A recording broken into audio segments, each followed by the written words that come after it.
Hey everyone, I'm Peter Stories, here to guide you today. If you use this video to drift off to sleep, please tap like, hit subscribe, and drop a comment telling me where you're watching from and what time it is there. Now settle in, get cozy, and let yourself relax.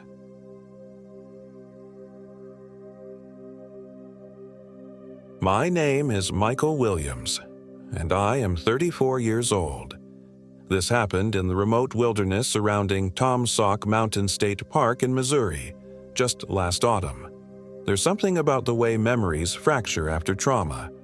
Some details become impossibly sharp, the way moonlight caught the edge of a leaf, the specific timbre of a twig snapping underfoot, while others dissolve into darkness, unretrievable no matter how desperately you claw for them. I remember the smell of pine and wet earth. I remember the silence that fell over the forest just before sunset. I remember Sarah's scream, but I'm getting ahead of myself. It was supposed to be a simple 4-day hiking trip along the Ozark Trail. Sarah, my girlfriend of 3 years, had been pushing for us to disconnect for months. "We need to reset," she'd said, her dark eyes serious over dinner one night. "Just you and me, Michael. No phones, no work emails, no distractions." At the time, I'd nodded along, eager to please her after our recent rough patch. The fights had been escalating, mostly about my workaholic tendencies and her feeling neglected, and this trip felt like a last-ditch effort to salvage what we had built together. I never should have agreed to go, but how could I have known? Sarah had meticulously planned everything. She'd been an avid hiker before we met, and her enthusiasm was infectious as she spread maps across our dining room table, her finger tracing the remote sections of trail that wound through Missouri's highest point and the surrounding wilderness. I remember how her face lit up describing the rugged beauty of the area, the ancient granite formations, the sprawling oak and hickory forests, the hidden waterfalls. "It's perfect," she'd said, "remote enough that we'll have the trails mostly to ourselves, especially this late in the season." That remoteness that had seemed so appealing in our apartment would later turn into our worst nightmare. We arrived at the trailhead on a crisp October morning, the kind where your breath forms clouds in front of your face and the sun promises warmth that never fully materializes. The parking lot was empty except for one mud-splattered pickup truck, which Sarah noted with satisfaction. "See? Just like I said. We'll have the whole mountain to ourselves." As we shouldered our packs and checked our gear one last time, an old man emerged from a small ranger station near the trailhead. He walked with a pronounced limp, leaning heavily on a gnarled walking stick that looked like it had been carved from a lightning-struck tree. His weathered face crinkled into what might have been a smile. "You folks headed up to the peak?" He had the thick accent of someone who'd lived in these hills his entire life. Sarah nodded eagerly. "Yes, we're doing a section of the Ozark Trail. Planning to camp near Sauk Falls tonight?" The old man's expression shifted subtly. "Might want to reconsider that. Those falls have been troublesome lately." "Troublesome?" I asked, already feeling a prickle of unease. He scratched at his beard. "There's been some incidents. Hikers reporting strange sounds after dark. One fella came down with a mighty bad case of confusion, wandered off trail for 2 days before we found him. Kept talking about someone calling his name from the water." Sarah laughed nervously. "Well, we'll be careful." "You do that," he said, his pale blue eyes locking onto mine. "And whatever you do, if you hear anything unusual after sunset, anything at all, don't investigate. Sometimes these hills echo in ways that don't make natural sense, if you take my meaning." I wanted to press him for details, but Sarah was already thanking him and moving toward the trailhead. As we walked away, I glanced back to see him still watching us, his gnarled hand tight around his walking stick. "That was weird," I muttered once we were on the trail. Sarah shrugged. "Just local superstition. You know how these small-town folks are with their legends and ghost stories." I nodded, but couldn't shake the feeling of the old man's eyes boring into my back long after the trailhead had disappeared from view. The first day of hiking was exactly as Sarah had promised. Spectacular. The trail wound through sun-dappled forests aflame with autumn colors, occasionally breaking into rocky clearings that offered sweeping views of the surrounding Ozark Mountains rolling away to the horizon.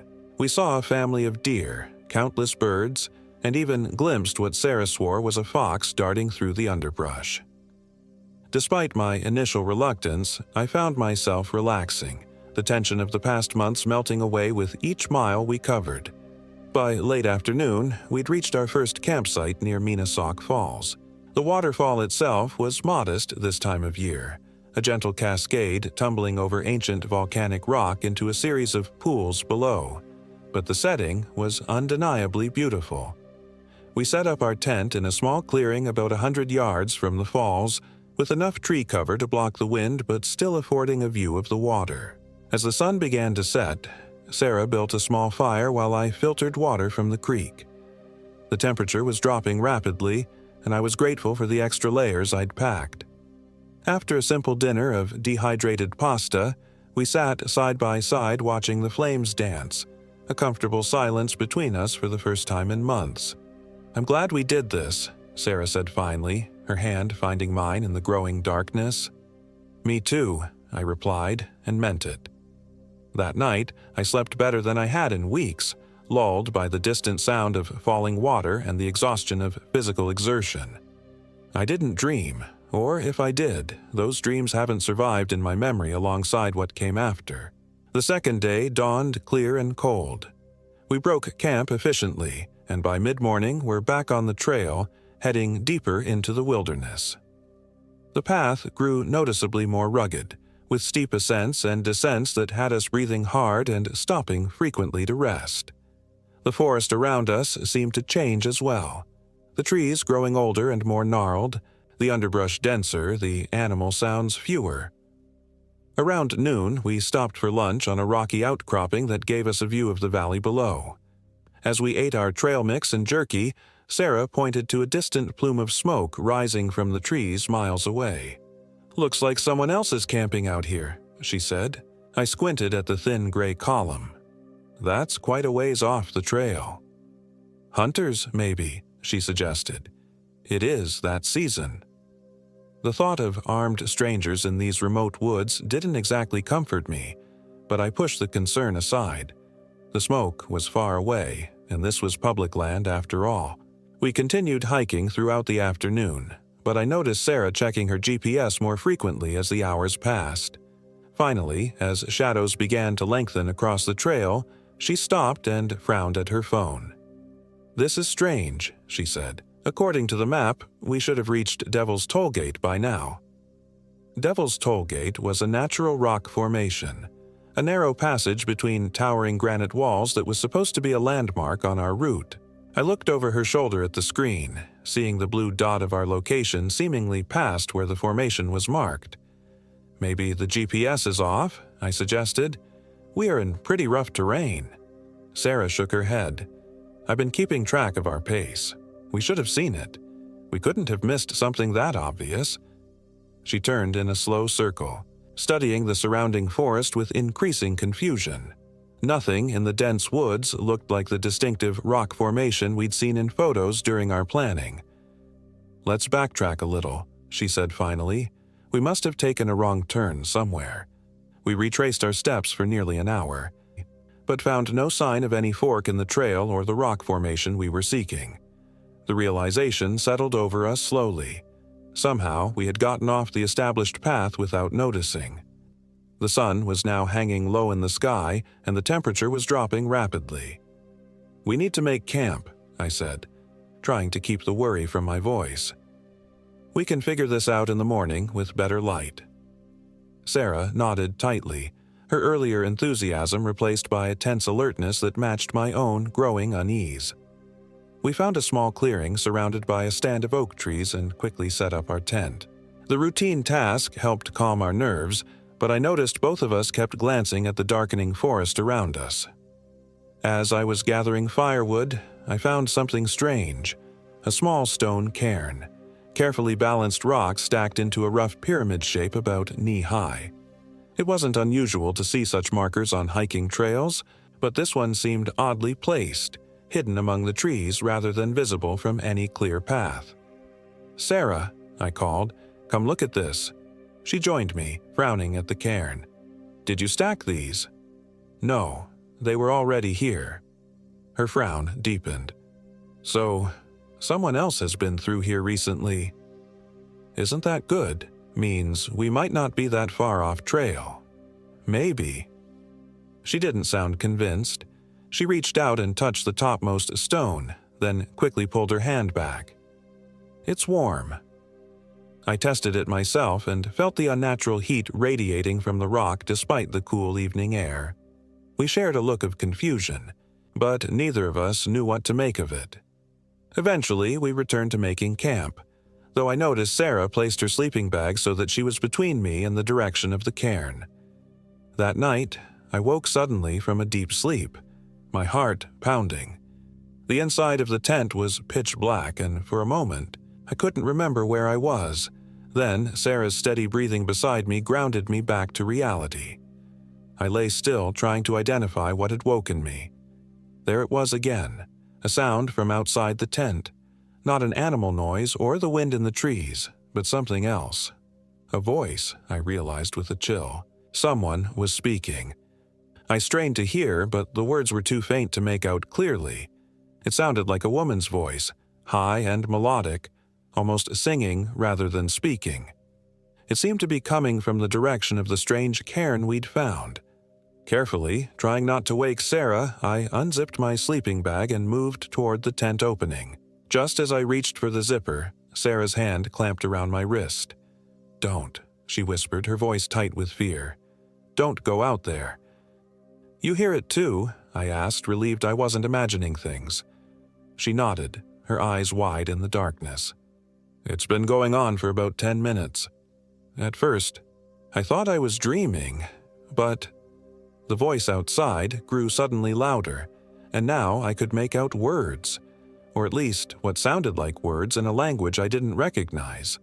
The cadence was wrong, somehow. The pauses between syllables too long, the pitch shifting in ways that human speech shouldn't. "We should see who it is," I said, though everything in me screamed against the idea. "They might be lost or hurt." Sarah's grip on my wrist tightened painfully. "Michael, remember what that old man at the trailhead said? About not investigating strange sounds after dark?" As if in response to her words, the voice changed. It was still unrecognizable, still somehow wrong, but now it was calling a name. My name. "Michael."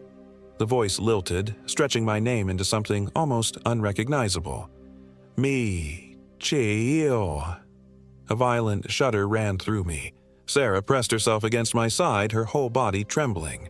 "It knows you," she whispered. "It's just someone messing with us," I said, not believing it even as the words left my mouth.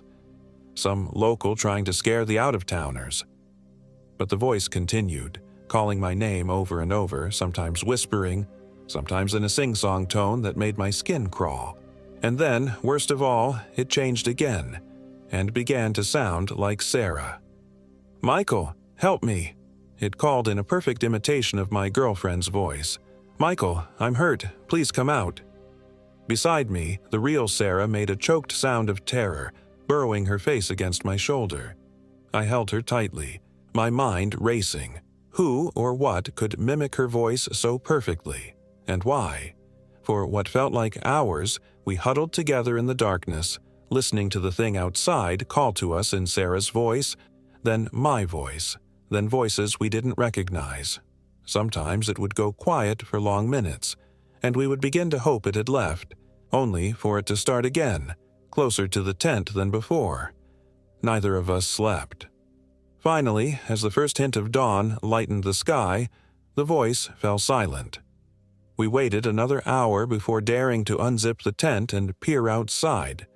The clearing looked exactly as we had left it the night before. There were no footprints in the soft earth around our tent, no signs that anyone or anything had been there. The only change was the cairn. The carefully stacked stones had been scattered as if knocked over by force. "We need to get back to the main trail," Sarah said, her voice hoarse. "Now!" I couldn't have agreed more. We packed camp in record time, barely speaking as we stuffed gear into our packs.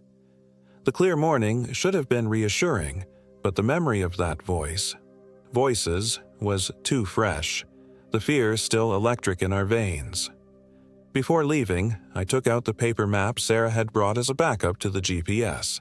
We tried to triangulate our position based on landmarks, but everything looked different in daylight than what we remembered from yesterday. Eventually, we decided our best bet was to head due east, where the main trail should be according to the contour lines. The forest seemed to close in around us as we walked. The trees here were older, their branches twisting into grotesque shapes that blocked much of the sunlight. The ground was uneven, covered in thick undergrowth that snagged at our ankles and concealed holes that nearly twisted our feet. Several times we had to backtrack around impassable thickets or steep ravines. By midday, we should have reached the main trail, but there was still no sign of it. Sarah's attempts to use the GPS were increasingly frustrated by poor satellite reception in the dense woods. The paper map helped somewhat, but without being able to precisely locate our starting position, it was of limited use.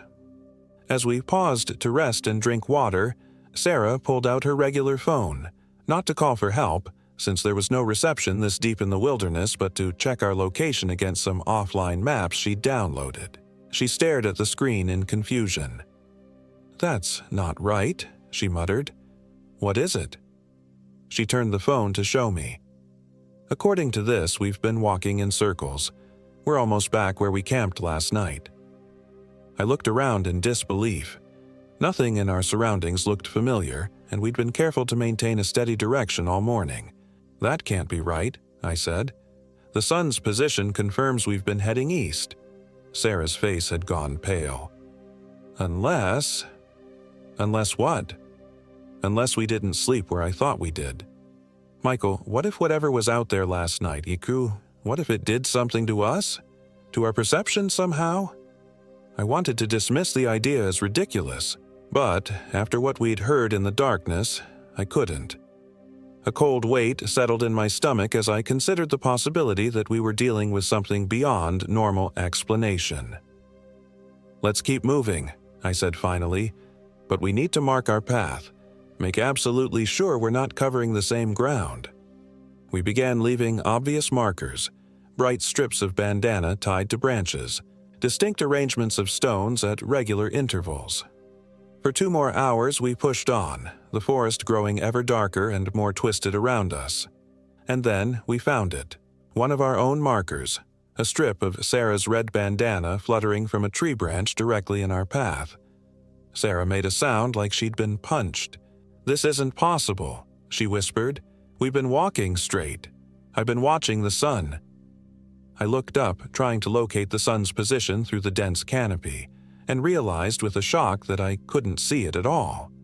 The sky, visible through the branches, was a uniform gray, offering no indication of the sun's location or even the time of day. "We need help," I said, fighting to keep my voice steady. "We need to try the emergency beacon." Sarah nodded shakily and reached for the small device clipped to her pack strap. It was our last resort, a GPS emergency beacon that would send our location to search and rescue services. She pressed the button, and we both watched anxiously for the confirming light to start blinking. Nothing happened. She tried again, holding the button down longer this time. Still nothing. When she examined the device more closely, she let out a soft cry of dismay. "The battery's dead," she said. "But that's impossible. I checked it right before we left. It was fully charged, and these are supposed to last for days." A memory flashed through my mind, the warm stone in the cairn. Was something draining power from our devices? The thought was too unsettling to voice. "My regular phone still has some battery," Sarah said, pulling it out again. "If we can just get to higher ground, maybe we can get a signal." It was a desperate plan, but it was all we had. We consulted the paper map again and identified what looked like a ridge to the north that might give us enough elevation for a signal. With no better options, we set off in that direction, marking our path obsessively now. The going was even harder as we began to climb. The undergrowth gave way to loose scree and jagged rocks that cut through our hiking boots. Several times we had to use our hands to scramble up particularly steep sections. All the while, I couldn't shake the feeling that we were being watched, that something was following our desperate progress with patient, ancient eyes. Late in the afternoon, though it was hard to be sure of the time with the sky still that eerie, uniform gray, we reached what seemed to be the ridge we'd been aiming for. It offered a partial view of the surrounding forest, though much was still obscured by the twisted trees that somehow grew even here on the rocky ground. Sarah immediately checked her phone, holding it up at various angles, trying to catch a signal. Her face fell. Nothing. I tried my own phone with the same result. We stood on that exposed ridge, surrounded by miles of wilderness, with the growing certainty that we were utterly alone, except for whatever had found us in the night. As we stood there, I noticed something strange about the view. In the far distance, barely visible through the haze, was what looked like a fire tower or observation platform rising above the tree line. "Sarah, look," I pointed. "That has to be manned, right? If we can reach it." Hope flickered in her eyes for the first time in hours. "It's worth a try. It looks far, though. We'll need to set up camp soon and continue in the morning." The thought of another night in these woods filled me with dread, but she was right. We couldn't risk hiking in the dark, especially over such difficult terrain. We found a relatively flat area just below the ridgeline to make camp, positioned so we could see the distant tower as a constant reminder of our goal. As Sarah set up the tent, I gathered firewood, determined to keep a blaze going all night. Whatever had visited us before, I wanted it to know we were prepared this time. I collected stones to build a fire ring, and as I placed the last one, I noticed something scratched into its surface, crude symbols that looked like a child's attempt at writing, but somehow sinister in their execution. I almost called Sarah over to look, but something stopped me. She was already anxious enough. Instead, I placed the stone with the markings facing down and finished building the fire. As darkness fell, faster than seemed natural, we huddled close to the flames, eating a cold dinner of energy bars and beef jerky. Neither of us wanted to speak about what might happen when night fully claimed the forest, but the fear hung between us, thick as smoke. "If it comes back," Sarah said finally, her voice small, "we stay in the tent. No matter what it says or what it sounds like, we don't look at it." I nodded, reaching for her hand. "It's just trying to mess with our heads. Tomorrow we reach that tower and get help." She squeezed my hand but said nothing. We both knew our brave words were just that. Words against something we couldn't begin to understand. The night deepened around us, and we eventually retreated to the tent, though I kept getting up to feed the fire, unwilling to let it die down. Around what must have been midnight, Sarah finally fell into an exhausted sleep, while I kept watch, fighting my own heavy eyelids. That's when I heard it. Not a voice this time, but footsteps. Slow, deliberate footsteps circling our campsite. I sat frozen, listening as they completed one circuit of our tent, then began another. They weren't trying to be stealthy. If anything, the steps seemed deliberately loud, as if whatever made them wanted me to know exactly where it was at all times. After the third circuit, they stopped directly in front of the tent entrance. I held my breath, every muscle in my body rigid with terror. For long minutes, nothing happened. Then something brushed against the tent fabric. Not an accidental touch, but a slow, deliberate stroke from top to bottom, as if feeling the material, hard testing it. Sarah stirred beside me but didn't wake. I was grateful for that small mercy. Another touch at the tent wall, this time followed by what sounded like sniffing, deep, animal inhalations that moved slowly along the perimeter of our shelter. Then came the scratching, light at first, almost curious, then more insistent, as if trying to find a way in. I don't know how long this went on. My sense of time had completely dissolved in the face of blind terror. At some point, the scratching stopped, and the footsteps retreated. I remained awake, straining to hear any sound of return, there was nothing except the normal noises of the forest at night, which now seemed almost comforting in comparison.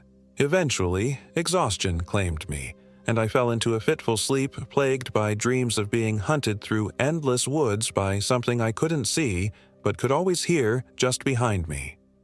I woke to Sarah shaking me urgently. "Michael! Michael! Wake up!"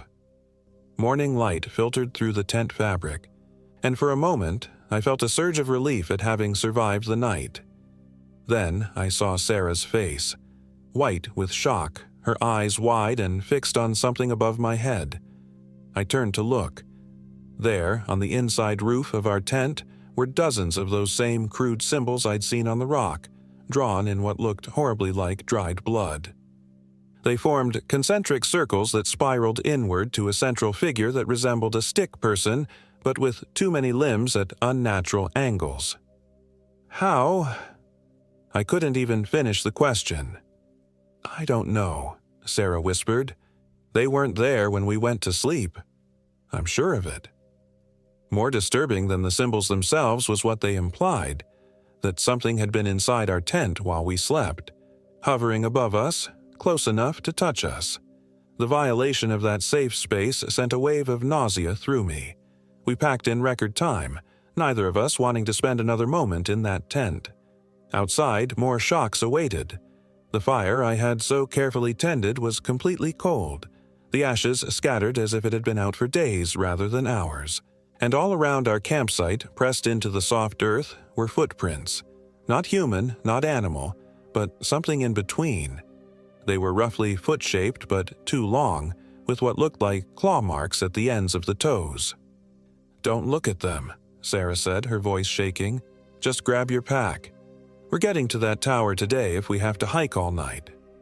We set off immediately, heading in the direction of the distant structure we'd spotted the day before.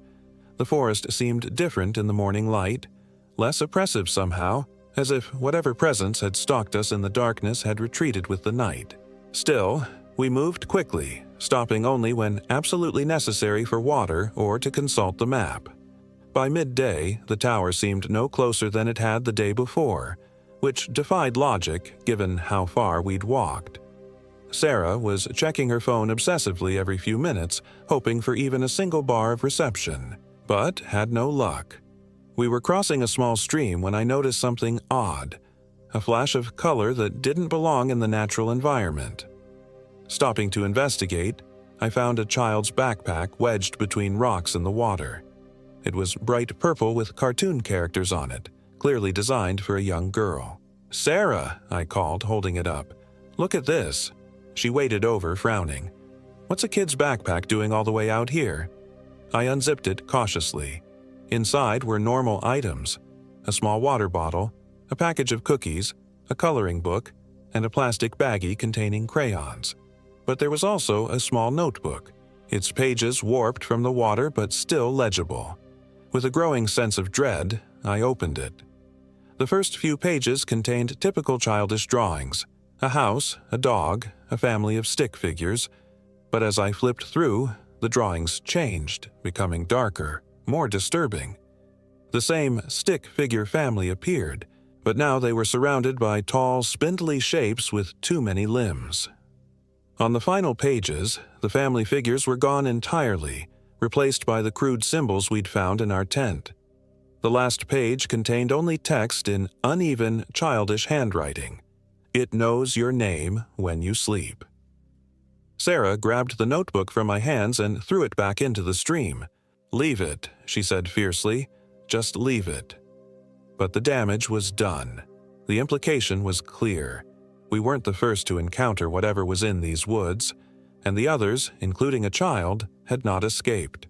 We pushed on with renewed desperation, the weight of what we'd found hanging over us. The day wore on, the light beginning to fade far earlier than it should have. We'd been hiking for hours, and yet the tower remained stubbornly distant, as if somehow receding as we approached.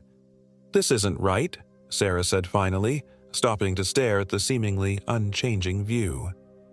"We should have reached it by now, or at least gotten much closer." I had been thinking the same thing, but had been afraid to voice it. What do you think is happening?" She shook her head, her expression a mixture of fear and determination. "I don't know, but I'm not spending another night in these woods if I can help it. Let's try a different approach. Instead of heading directly for the tower, let's try to find the main trail again. It has to be somewhere to our east." It was as good a plan as any. We altered course, moving perpendicular to our previous direction. The forest grew denser. The trees pressed closer together, their branches creating a canopy so thick that it seemed like twilight, even though hours of daylight should have remained. And then, without warning, we stumbled upon a clearing, and in its center stood a cabin. It was old, its log walls weathered gray with age, but it was unmistakably human-made. Smoke rose from a stone chimney, suggesting occupation. We stood at the edge of the trees, uncertain. After everything we'd experienced, the sudden appearance of such a normal structure seemed almost too convenient, too perfect a salvation. "It could be a ranger outpost," Sarah suggested, though she sounded doubtful. "Or just someone who lives out here," I added. "Either way, they might have a radio or satellite phone." "Or a car," Sarah said hopefully. We debated briefly, but with night approaching and no better options, we decided to approach. As we crossed the clearing, I noticed details that heightened rather than eased my anxiety. There were no vehicles visible, no power lines running to the cabin. The windows were covered with what looked like heavy cloth from the inside, preventing any view of the interior. And strangest of all, there was no path leading to or from the cabin, as if it existed in isolation, unconnected to the outside world. Still, the smoke meant someone was inside, someone who might help us. I knocked on the solid wooden door, half expecting no answer. To our surprise, the door swung open almost immediately. An elderly woman stood in the doorway, her white hair pulled back in a severe bun, her face deeply lined but her eyes sharp and alert. She wore a simple dress that looked handmade, its style decades out of fashion. "Well," she said, her voice surprisingly strong for her apparent age, "you two look lost." The relief of encountering another human being, a normal, speaking human being, was so overwhelming that I nearly wept. "Yes," I managed. "We've been lost for days. Our GPS isn't working and we can't get a phone signal." "Those gadgets don't work too well out here," she said with a dismissive wave of her hand. "Never have. Come in, come in. Night's falling and you don't want to be out there when it does." The way she said it sent a chill through me, but we followed her inside. The cabin's interior was simple but comfortable. A main room with a stone fireplace, a small kitchen area, and doors leading to what I assumed were a bedroom and perhaps a bathroom. Everything looked old but well-maintained, lit by the warm glow of oil lamps in the fire. "Sit," the woman commanded, gesturing to a small table. "You look half dead on your feet." We obeyed gratefully, dropping our heavy packs to the floor.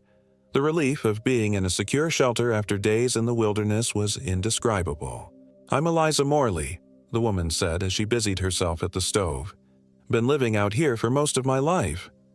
"I'm Michael, and this is Sarah," I replied. "We were hiking the Ozark Trail when we somehow got off track." Eliza nodded as if this was a common occurrence. "That happens more than the park rangers like to admit. These woods have their own ideas about where paths should lead." The strange phrasing caught my attention, but before I could question it, she placed bowls of steaming stew in front of us. The smell was heavenly after days of trail food. "Eat," she instructed. "Then we'll talk about getting you back to civilization." We didn't need to be told twice. The stew was delicious, rich and hearty, with what tasted like venison and wild mushrooms. As we ate, Eliza sat opposite us, studying our faces with an intensity that might have been uncomfortable under different circumstances.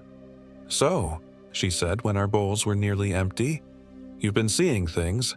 I expect. Hearing things too." Sarah and I exchanged a glance. "How did you know?" I asked. Eliza's mouth tightened into a thin line. "Because that's what happens out here. especially to outsiders. Has been since I was a girl, and long before that, too, according to my grandmother. What exactly is that? Sarah asked, setting down her spoon. What's happening in these woods? The old woman sighed deeply, looking suddenly much older. Some places in this world are thin. That's how my grandmother described it. Places where what should be separate starts to bleed together. I don't understand, I said. Of course you don't. City folk never do until it's too late. She leaned forward, her voice dropping to almost a whisper. There's something ancient in these hills. Something that was here long before people. Something that doesn't much like us being here at all. The native tribes knew to avoid this area. Called it the hunting ground of shadows. Sarah made a small, skeptical sound. You're talking about some kind of… what? Spirit? Monster? Eliza fixed her with a hard stare. Call it what you want. Spirit, demon, shadow. Names don't matter much to it. What matters is that it hunts by learning about you.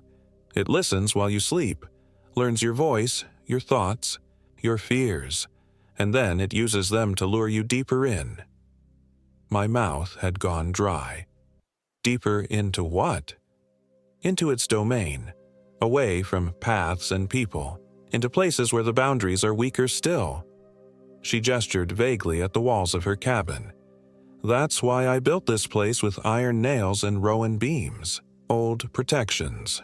They work, mostly. Mostly, Sarah echoed. Eliza didn't answer directly. Instead, she rose and went to a chest in the corner of the room. From it, she withdrew a shotgun, checking it with practiced hands before setting it on the table between us. You'll stay here tonight, she said. Her tone leaving no room for argument.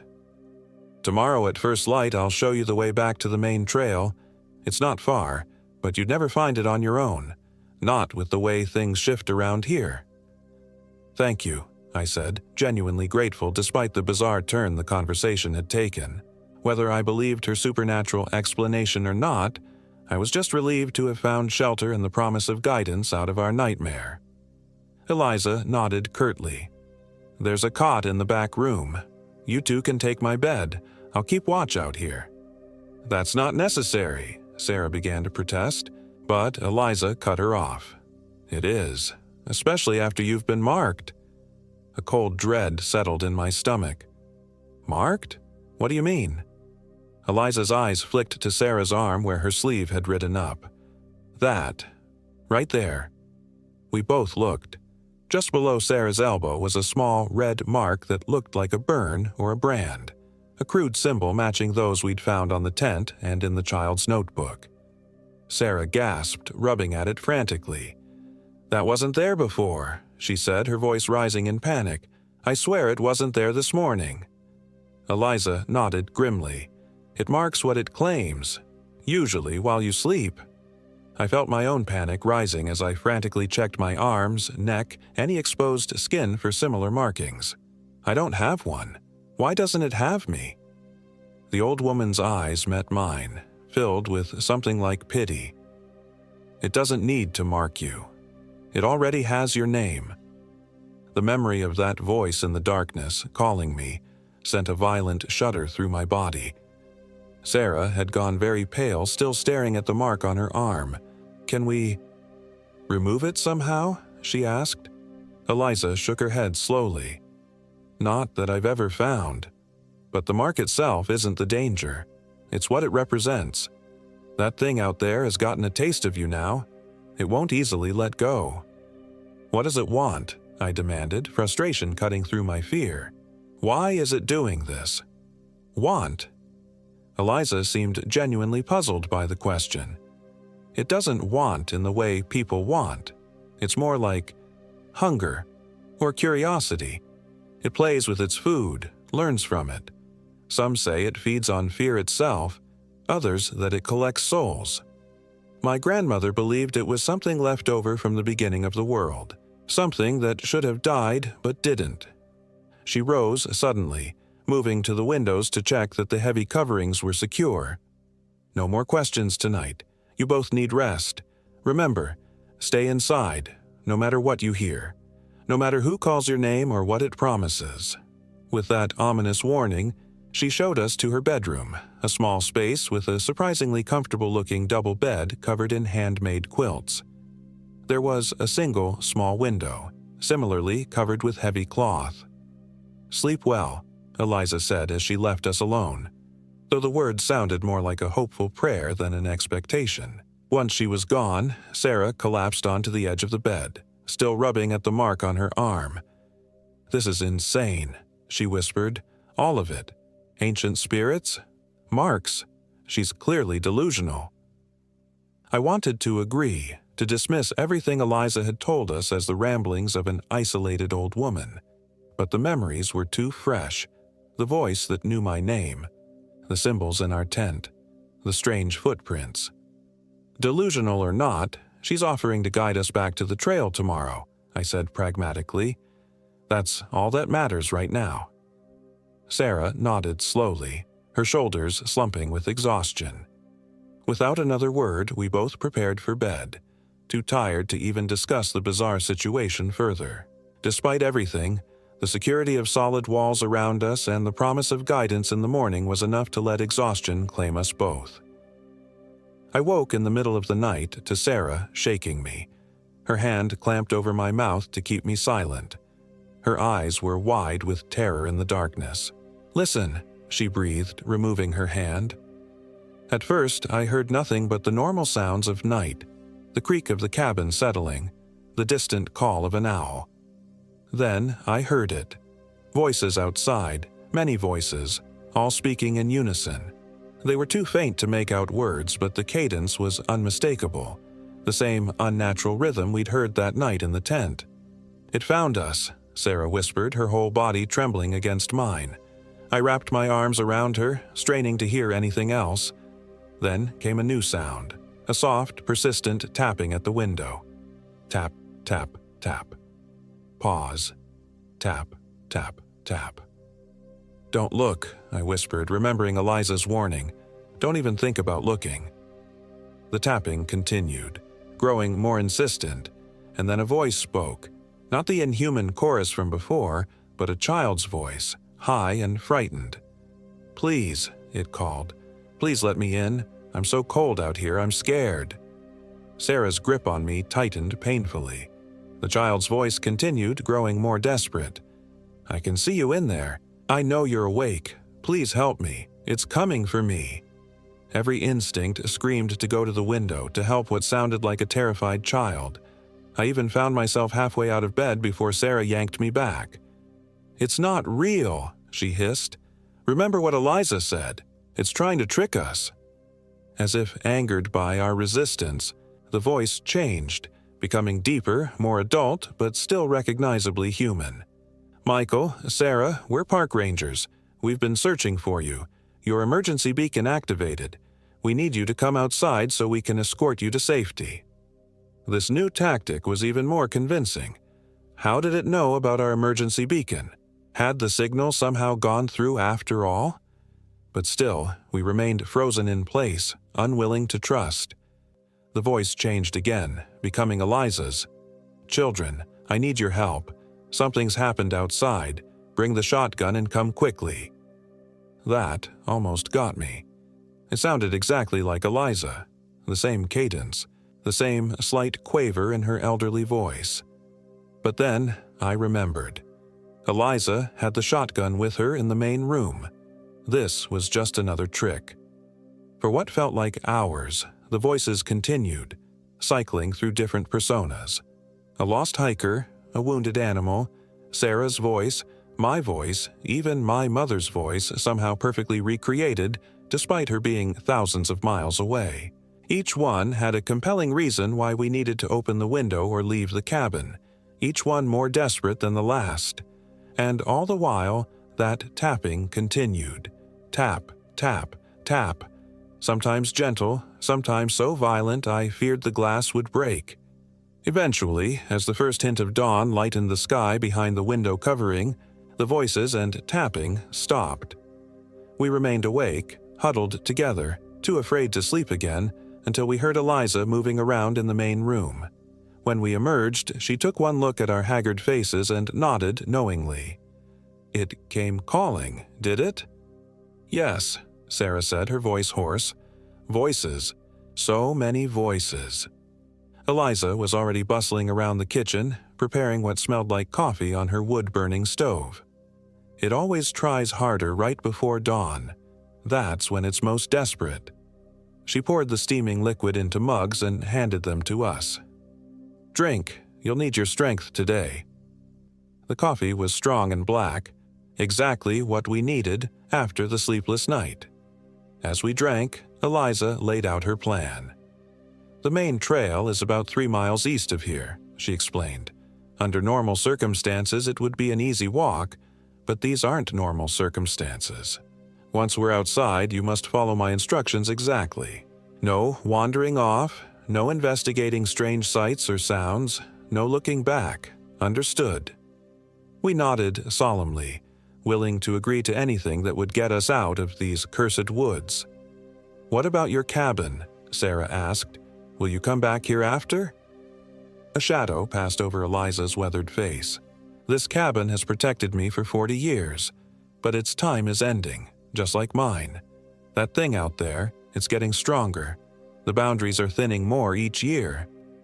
She patted the shotgun that never left her side. "Don't worry about me. I made my peace with these woods long ago." Something in her tone sent a chill through me, a finality that suggested she didn't expect to return. We made quick work of breakfast and gathered our essential gear, leaving behind anything that would slow us down.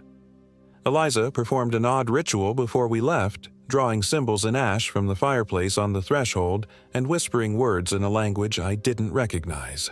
Then, shotgun in hand, she led us outside. The morning was unnaturally still. No bird calls, no rustling of leaves in the breeze, just a heavy silence that pressed against our ears. The forest around the clearing looked different in daylight than it had when we arrived. Older somehow, the trees more twisted, the undergrowth more tangled. "Stay close," Eliza warned as we set off at a brisk pace. She led us along what she claimed was a path, though to my eyes it was indistinguishable from the surrounding forest. Several times she changed direction for no apparent reason, muttering to herself as she did so. I began to worry that she was as lost as we had been, but her confident stride never faltered. About an hour into our journey, we came upon something that stopped us all in our tracks. A perfect circle of mushrooms, perhaps 20 feet in diameter, growing in the middle of our path. They were an unsettling bluish-white color that seemed to pulse subtly even in the diffuse morning light.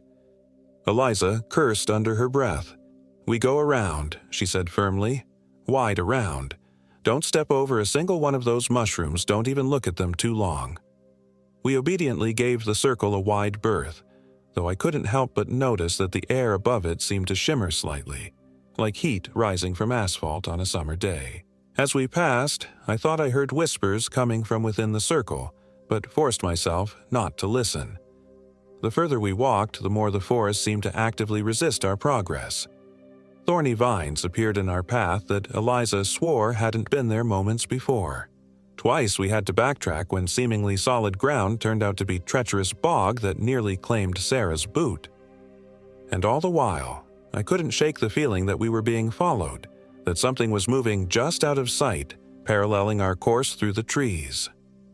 The third time it happened, that flicker of movement in my peripheral vision, I stopped and turned to look directly at it. For the briefest moment, I saw something that didn't make sense. A tall, impossibly thin figure standing motionless between two distant trees. It seemed to be wearing dark clothing that blended with the shadows, making its exact shape difficult to discern. But its proportions were wrong. Limbs too long, torso too narrow, and though I couldn't make out a face, I had the distinct impression it was staring directly at me. Then Eliza's hand was on my arm, yanking me forward. "Don't look at it," she hissed. "Never look directly at it." "What is it?" I whispered, my heart pounding. "The shadow hunter, the thing that's been stalking you." She increased our pace. practically dragging me along. It rarely shows itself so boldly in daylight. It must be getting impatient. Impatient for what? Sarah asked, her voice tight with fear. Eliza didn't answer, just kept moving us forward at an ever-increasing rate. Around midday, the character of the forest began to change. The trees thinned slightly, and I occasionally caught glimpses of what might have been designed trails rather than animal paths. Hope surged in my chest. We must be nearing the main hiking route. But just as our goal seemed within reach, Eliza stopped abruptly, throwing out an arm to halt our progress. Ahead of us stood the stone cairn, identical to the one we'd found days ago, the one that had marked the beginning of our nightmare. "That's not possible," Sarah breathed. "We're miles from where we found that before." Eliza's face had gone pale beneath her weathered tan.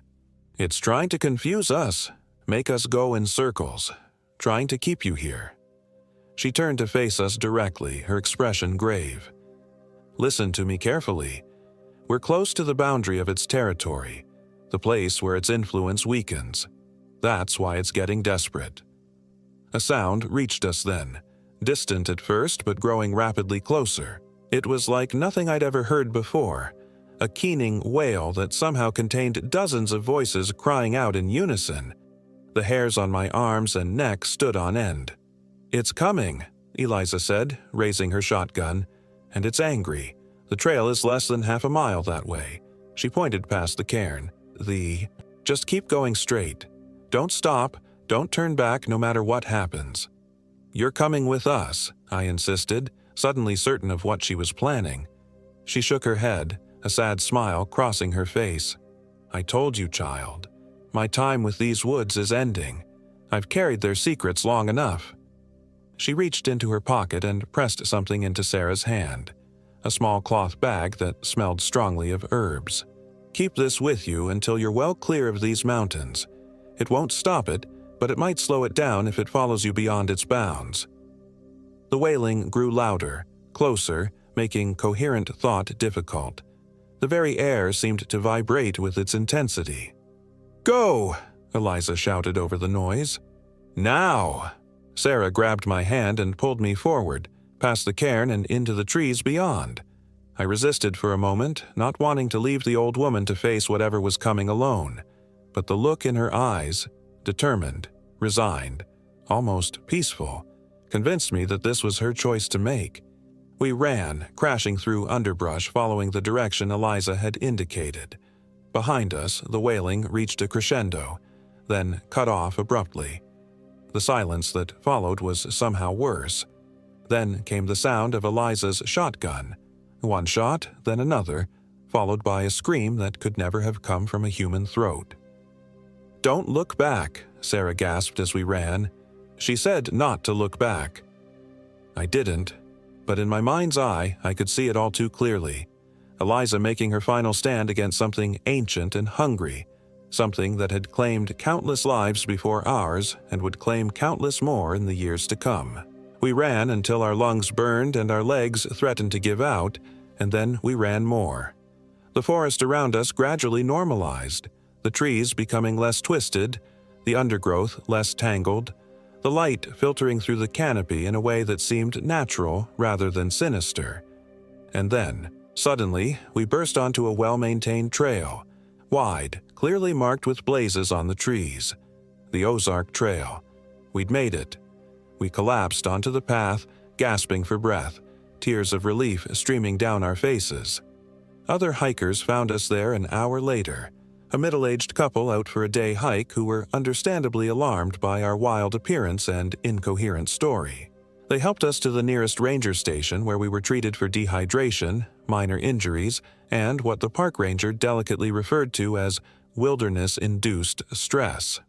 We told them a sanitized version of what had happened, that we'd gotten lost, run out of water, become disoriented. We didn't mention voices in the night, symbols drawn in blood, or an old woman who likely gave her life to save ours. Who would believe us? The park rangers searched for Eliza's cabin based on our description of the location, but found nothing. According to their records, no one matching her description lived within the park boundaries or the surrounding area. The section of forest where we'd been lost was thoroughly mapped, they assured us, with no record of unusual disappearances or incidents. But I know what we experienced was real. The night terrors that still plague me are real. The way Sarah flinches at certain sounds is real, and the mark on her arm, faded now to a pale scar but still clearly visible in the shape of that strange symbol, that's real too. We don't hike anymore. We don't camp. We moved from our apartment in the city to a small house in a crowded suburb where the nearest neighbor is just a few feet away on either side. We find comfort in the constant noise of civilization: car engines, air conditioners, lawn mowers, children playing. Anything to drown out the silence that might allow us to hear something calling our names. Sometimes, on particularly dark nights when the wind makes branches scratch against our windows, I find myself thinking of Eliza and wondering if she knew more than she told us. If perhaps she had once been like us, a lost hiker who had encountered something ancient and hungry in those remote hills, something that had marked her but not claimed her. Something she had spent decades keeping at bay with iron nails and rowan beams and shotgun shells. And I wonder if, somewhere in those twisted woods around Tomsock Mountain, something is still hunting, still learning, still calling out in the voices of those it has taken, still growing stronger as the boundaries continue to thin. And I wonder, with a chill that reaches to my very soul, if it remembers my name.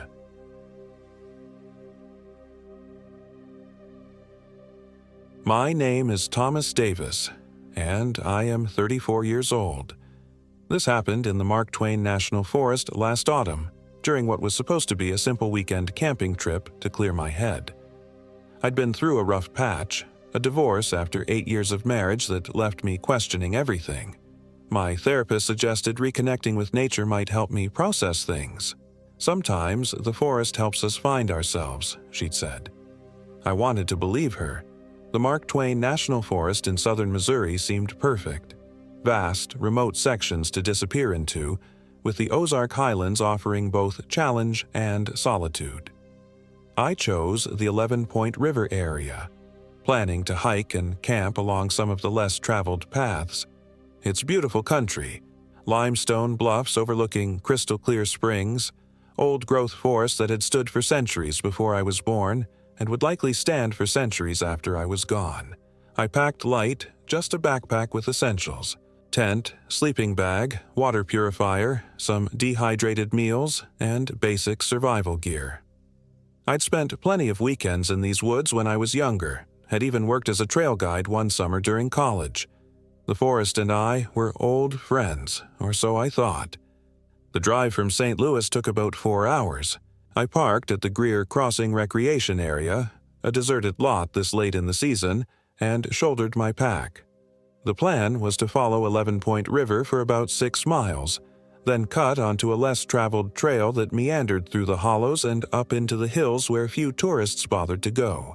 The first day passed uneventfully. The autumn air was crisp, the forest vibrant with fall colors, deep reds and brilliant yellows splashed against the evergreens. I hiked steadily, stopping occasionally to drink in the views or photograph particularly striking scenes. By late afternoon, I'd reached my intended campsite, a small clearing about half a mile from Bliss Spring. As I set up camp, I became aware of a strange silence. Woods are never truly quiet. There's always the rustle of leaves, birds calling, insects buzzing. But as the sun began to set, the forest around me seemed to hold its breath. No birds sang. No squirrels chattered. Even the wind had died down. I dismissed it as my city-dulled senses readjusting to nature and focused on building a small fire. The routine of setting up camp was comforting. The methodical work of gathering wood, arranging stones, and coaxing flames into existence felt like reconnecting with a forgotten language. As darkness fell completely, I heated one of my meals and sat back against a log to eat. The fire popped and hissed, casting dancing shadows against the surrounding trees. That's when I first noticed it. A subtle wrongness to those shadows. They seemed to move independently of the flames, stretching longer than they should, twisting into shapes that didn't match their sources. I blinked hard, attributing the effect to fatigue and the hypnotic quality of the flames. When I looked again, the shadows behaved normally. Just my imagination, I decided. The divorce had left me on edge, prone to seeing problems where none existed. That's what my ex-wife always claimed anyway. The temperature dropped quickly after sunset, and I was grateful for the fire. I stayed up longer than planned, sipping from my flask of whiskey and watching the stars emerge overhead in the gap between the trees. So many stars, we forget living in cities how the night sky should look. Sleep came easily after the long hike, though my dreams were restless, full of whispers just beyond comprehension and the sensation of being watched. Several times I woke, heart pounding, certain I'd heard someone call my name from the darkness beyond my tent. Each time I'd listen, hearing nothing but the occasional rustle of night creatures. I woke at dawn feeling unrested. My sleeping bag was damp, though there'd been no rain. As I crawled from my tent, I noticed something odd. The ashes of my fire had been disturbed, scattered in a pattern that looked almost deliberate, forming what seemed like crude symbols. I told myself animals had probably investigated the site during the night. Raccoons, maybe, or an inquisitive fox. After a quick breakfast of instant coffee and oatmeal, I packed up. The day's plan was to hike deeper into the forest toward Tupelo Gum Pond, one of the more remote areas where ancient tupelo and cypress trees grow from the swampy ground. It was a challenging hike, about 8 miles through increasingly rugged terrain, but I was looking forward to the solitude. Hardly anyone ventured that far. As I walked, the uneasiness from the night before gradually faded. The forest had come alive again. Birds calling, squirrels darting among branches, insects humming in the undergrowth. Sunlight filtered through the canopy, dappling the trail and warming my shoulders. I felt my spirits lifting with each mile. Around midday, I stopped beside a small stream to refill my water bottles. The water ran clear over smooth stones, and I sat for a while, just listening to its gentle music. That's when I first noticed the carvings. Crude symbols cut into the trunk of a massive oak tree beside the stream. They looked old, the edges weathered, but something about them made my skin crawl. They resembled no trail markers I'd ever seen, forming patterns that seemed to shift when viewed from different angles. Curious, I approached for a closer look. Some appeared to be letters from an alphabet I didn't recognize, while others looked more like pictographs, stylized human figures in various poses. One clearly depicted a person hanging upside down from a tree branch. Another showed what might have been a human figure split open from neck to navel. Teenagers, I muttered to myself, or bored hunters. But even as I said it, I knew these markings were neither recent nor casual. They'd been carved with purpose, deep into the heartwood of the tree, and they were old, possibly decades old based on how the tree had grown around them. I snapped a few photos with my phone, then continued hiking, trying to shake off the uneasiness the carvings had triggered. But as I ventured deeper into the forest, I began to notice more of them. Similar symbols carved into trees at irregular intervals along my path. Some were partially obscured by lichen or moss, suggesting they'd been there for a very long time. It was late afternoon when I reached the fork where the main trail continued north, while a much fainter path branched east toward Tupelo Gum Pond. I hesitated, suddenly reluctant to take the less traveled route. The marking stones at the junction had been rearranged into an unusual pattern. Not the standard trail cairn, but a deliberate structure that resembled a tiny doorway or portal. Someone had been this way recently. The thought wasn't comforting. I checked my map and GPS. The main trail would take me to more popular camping areas, places where other hikers might be found this time of year. The path to Tupelo Gum Pond would likely offer complete solitude. Wasn't that what I'd come for? To be alone with my thoughts, away from other people and their expectations? After a moment's deliberation, I turned east onto the fainter trail. The path immediately began to descend into a hollow, the vegetation growing denser as I moved away from the ridgeline. The sunlight dimmed as the canopy thickened overhead, and the temperature dropped noticeably. The air became heavy with moisture and the rich smell of decaying vegetation. An hour later, I began to question my decision. The trail had grown increasingly difficult to follow, sometimes disappearing entirely among thick underbrush before reappearing yards away. The forest had changed character too. The friendly, familiar hardwoods had given way to gnarly, twisted shapes. Vines hung from branches like patient serpents. Roots erupted from the ground in tortured configurations that seemed to reach for my ankles. I checked my GPS again. According to the device, I was still on track, though I'd made less progress than expected.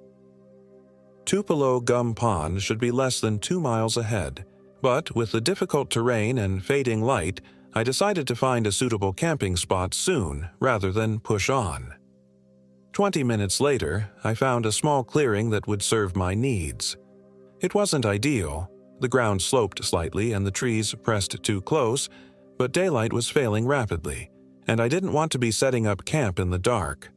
Not here, where the forest felt watchful and malevolent. I pitched my tent, then gathered wood for a fire, working quickly as shadows lengthened around me. The silence I'd noticed the previous evening had returned, an unnatural hush that made every snap of a twig under my boots sound like a gunshot. Twice I paused, certain I'd glimpsed movement at the edge of my vision, but when I turned to look, nothing was there but deepening shadows. The fire was more difficult to start than it should have been. The wood, though appearing dry, smoldered reluctantly. When flames finally caught, they burned with an odd bluish tinge at the edges. I told myself it was just minerals in the wood affecting the flame color, but the explanation felt hollow. As I heated my dinner, the sensation of being watched intensified. The darkness beyond my firelight seemed to pulse with silent anticipation. I found myself speaking aloud, making comments about the meal, the weather, anything to break the oppressive silence. My voice sounded wrong, somehow, too loud yet simultaneously swallowed by the darkness. "You're being ridiculous, Thomas," I said firmly. "There's nothing out there that wasn't there in the hundreds of times you've camped before." But even as I said it, I knew it wasn't true. Something about this place was fundamentally wrong. Whether the wrongness came from the land itself or something that dwelled here, I couldn't say, but I could feel it watching me, evaluating me. I ate quickly without tasting the food, then secured my remaining supplies in a tree away from my campsite. A precaution against bears that felt absurdly inadequate against whatever presence I sensed in the darkness. Inside my tent, I tried to read for a while by the light of my headlamp, but the words swam on the page, refusing to form coherent sentences.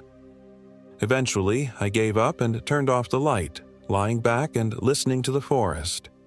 The fire had died down to embers, and beyond their faint glow, the night was impenetrably black. No stars were visible through the thick canopy overhead.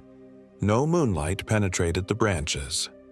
Sleep, when it finally came, was thin and troubled. I dreamed of roots growing through the floor of my tent, wrapping around my limbs, pulling me slowly into the cold earth. I dreamed of eyes watching from between the trees, not animal eyes, but not quite human either.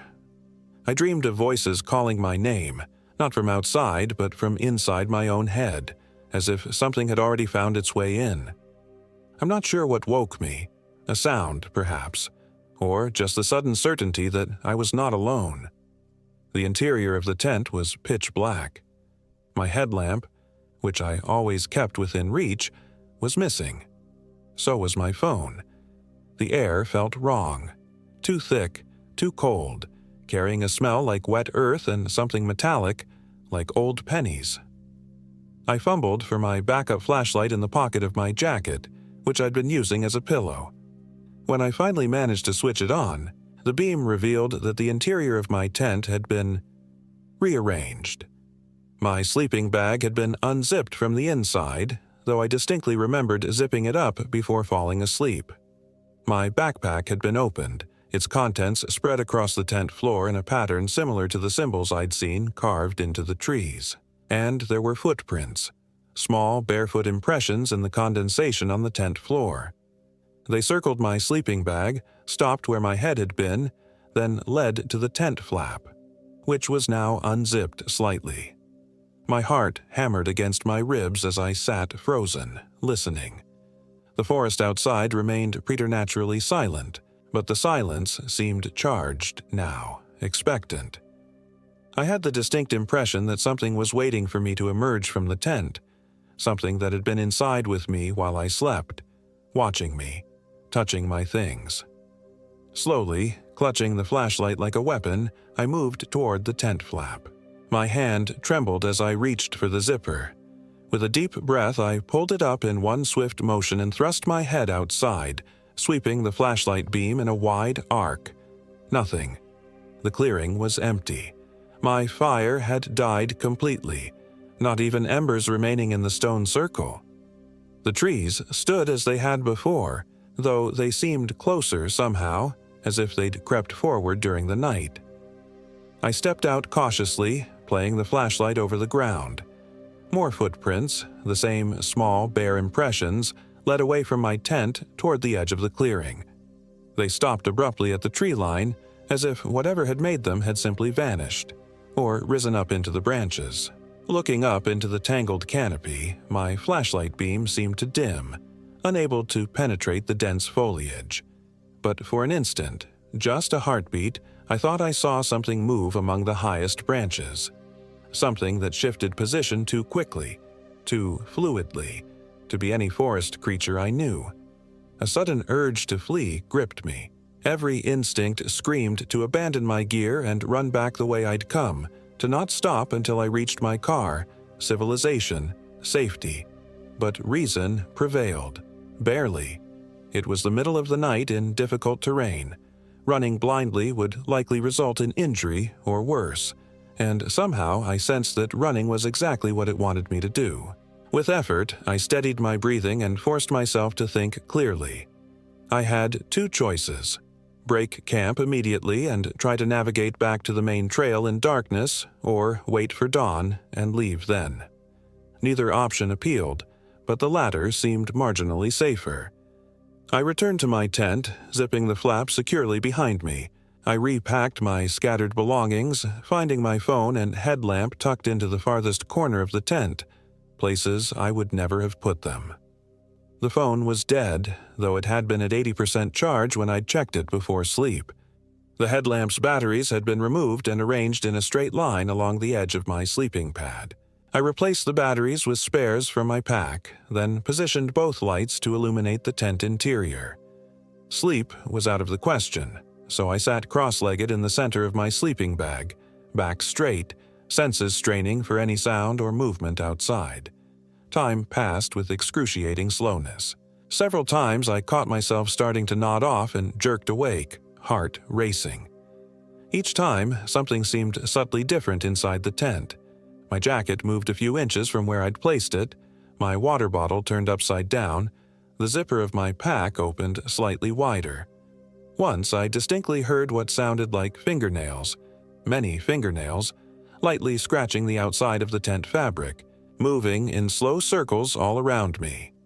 The sound continued for what seemed like hours, though my watch claimed only minutes had passed. When the first faint light of dawn finally began to filter through the tent walls, I nearly wept with relief. I waited until I could clearly see without my flashlight, then quickly packed up my gear. The scratching had stopped sometime earlier, and the forest had begun to awaken. A few tentative bird calls, the rustle of small creatures in the underbrush. As I emerged from my tent, I noticed immediately that something was wrong with the landscape. The clearing looked the same, but the forest beyond seemed shifted, as if the entire terrain had been subtly rearranged overnight. Trees that I was certain had stood in one position were now yards from where I remembered them. The faint trail I had followed was no longer visible where it had entered the clearing. I checked my GPS, hoping for clarification, but the screen showed only an error message. Signal lost. Recalibrating. It never completed the process. My compass was no more helpful. The needle spun lazily, refusing to settle on any consistent direction. I pulled out my paper map, trying to orient myself based on terrain features, but even these seemed changed. Hills where there should be hollows, streams flowing in impossible directions. Panic began to build again, but I forced it down. The sun was rising. I could see the light strengthening through the canopy. The sun rises in the east. That, at least, was a constant. I would walk toward the morning light until I found a trail, a road, any sign of human presence.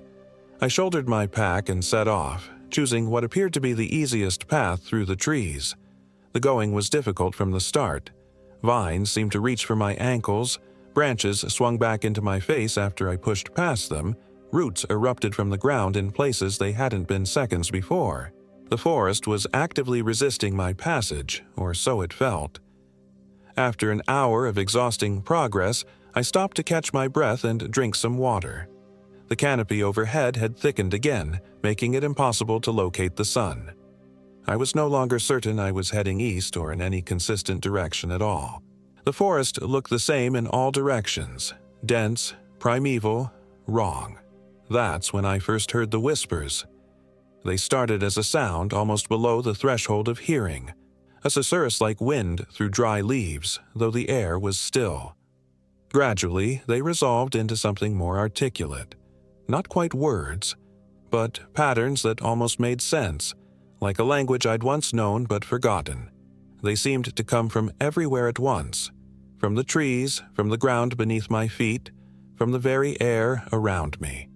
And they followed as I resumed walking, growing neither louder nor softer regardless of which direction I chose. By midday, I was hopelessly lost. My water was running low, and I'd seen no streams since leaving camp. The terrain had grown increasingly strange, rock formations that seemed too symmetrical to be natural, trees that grew in perfect geometric patterns, ground that sometimes felt hollow beneath my feet, as if I were walking over hidden chambers. The carvings had reappeared too, the same symbols I'd seen the previous day, but more elaborate now, covering entire tree trunks from roots to lowest branches. Some were freshly cut, the exposed wood still oozing sap that looked disconcertingly like blood in the filtered light. I was examining one such carving when I heard it. A child's laughter, bright and clear, seeming to come from just beyond the next thicket. It was so incongruous, so unexpectedly normal, that I moved toward it without thinking. "Hello?" I called. "Is someone there?"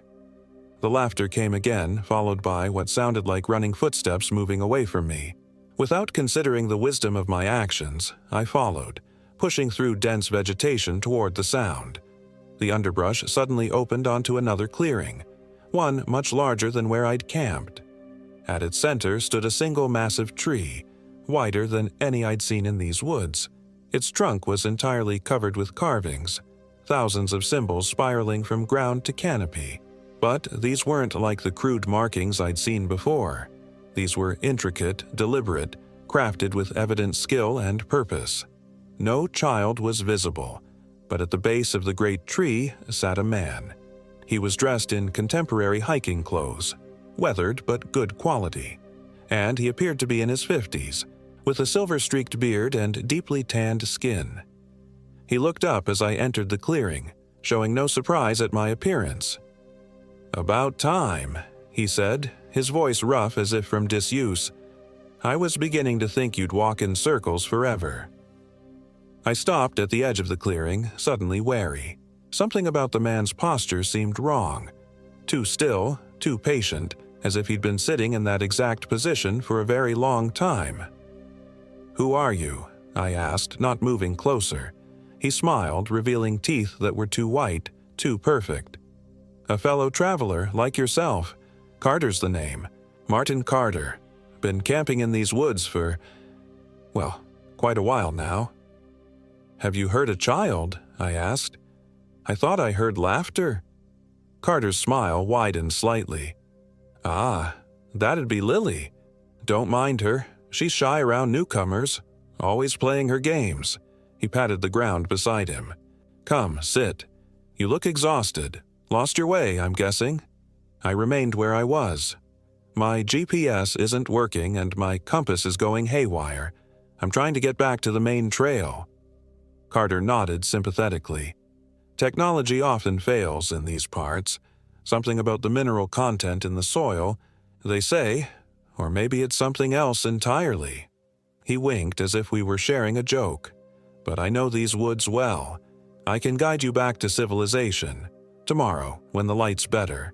For now, you're welcome to share my camp. It's just over the rise there. He gestured toward a gentle slope at the far side of the clearing. I could make out what looked like a small cabin partially hidden among the trees. A solid, permanent structure, not the temporary shelter of a weekend camper. You live out here? I asked. Live, die. It's all relative in the hollow. He chuckled, then seemed to catch himself. Figure of speech? I've been a forest ranger in these parts for decades. The service lets me use this old firewatcher's cabin as a base for my patrols. He stood in one fluid motion. Come on, I've got coffee on the stove and some stew that'll put color back in your cheeks. Every instinct told me to decline, to back away, to find my own path out of these woods. But I was exhausted, dehydrated, and undeniably lost. If this man knew the way back, I needed his help, and if he meant me harm, well, I was in no condition to outrun or outfight him anyway. Thank you, I said finally. That's very kind. Carter led the way across the clearing. As we skirted the huge carved tree, I noticed what appeared to be animal bones arranged around its base. Small creatures mostly, rodents and birds, their skeletons positioned in concentric circles. A dead rabbit lay at the innermost ring, its body unnaturally fresh, eyes still glossy. Seeing my gaze, Carter said casually, Lily's collections. Children are fascinated by death, aren't they? The things they find beautiful. The cabin was larger than it had appeared from a distance, a substantial structure built of massive logs that had darkened with age. No windows were visible from the approach, just a heavy wooden door reinforced with iron bands. Carter pushed it open with surprising ease, gesturing for me to enter ahead of him. I hesitated at the threshold. The interior was dimly lit by what appeared to be oil lamps, the flames casting long shadows across rough-hewn furniture. A fire smoldered in a stone hearth at the far end of the single room, a heavy pot suspended above it. The air inside was thick with unfamiliar smells, herbs and smoke and something underneath I couldn't identify but which made my stomach clench. After you, Carter said, his voice suddenly different, deeper, resonating in a way that seemed to bypass my ears and vibrate directly in my chest. I found myself taking an involuntary step backward.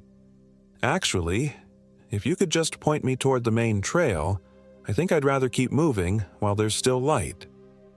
Carter's expression didn't change, but something shifted in his eyes. A darkening, a widening. Don't be foolish. Night comes quickly in these woods. You'd never find your way before dark. He reached for my arm. Come inside.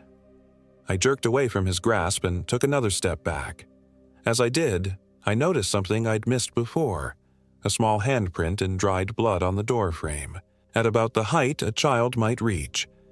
Carter followed my gaze, and his face transformed. The pleasant ranger facade dropped away like a discarded mask, revealing something ancient and hungry beneath. His smile stretched impossibly wide, and his eyes were no longer human at all, but vertical slits like those of a reptile or cat. Lily's been waiting so long for a new friend, he said, his voice now a multi-toned hiss that seemed to come from everywhere at once. We've both been so lonely since the last visitor. I turned and ran, abandoning all reason, driven by pure animal terror. Behind me, Carter, or whatever wore his shape, let out a sound that was neither laugh nor roar but something beyond both, a sound that no human throat could produce. I crashed through the underbrush blindly, branches whipping my face, vines catching at my ankles. The whispers in the forest had risen to a cacophony, thousands of voices speaking in that almost familiar language. They seemed excited now, eager, urging me on, not away from danger but toward some specific destination. I had no choice but to follow the path of least resistance, which led me deeper into the unknown parts of the forest.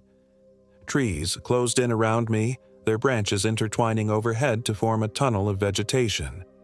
The ground began to slope downward, becoming increasingly boggy.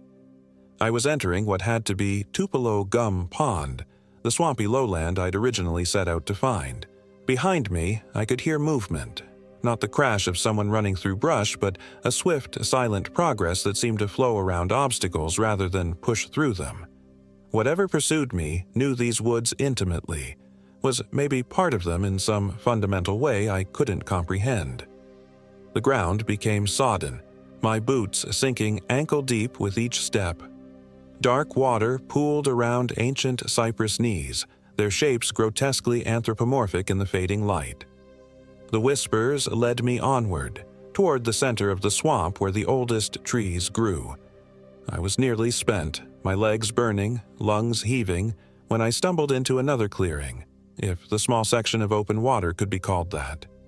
It was a pool perhaps 30 feet across, its surface black and still as glass. The massive trees around it were hung with Spanish moss that stirred without wind, and enormous cypress knees erupted from the water like the decaying fingers of some buried giant. At the center of the pool stood a figure, a small girl in a white dress that might once have been a nightgown. She seemed to be standing on the water's surface, though it was impossible to be certain in the dim light.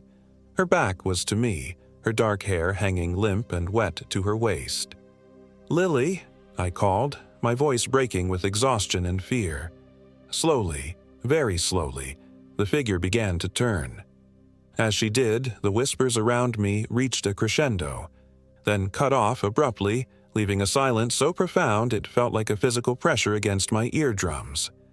I wanted to run, to look away, to close my eyes, anything to avoid seeing what the girl's face would reveal. But I was frozen in place, muscles locked, unable even to blink. Before she could complete her turn, something enormous crashed through the trees behind me. I was thrown forward, landing face first in the shallow water at the pool's edge.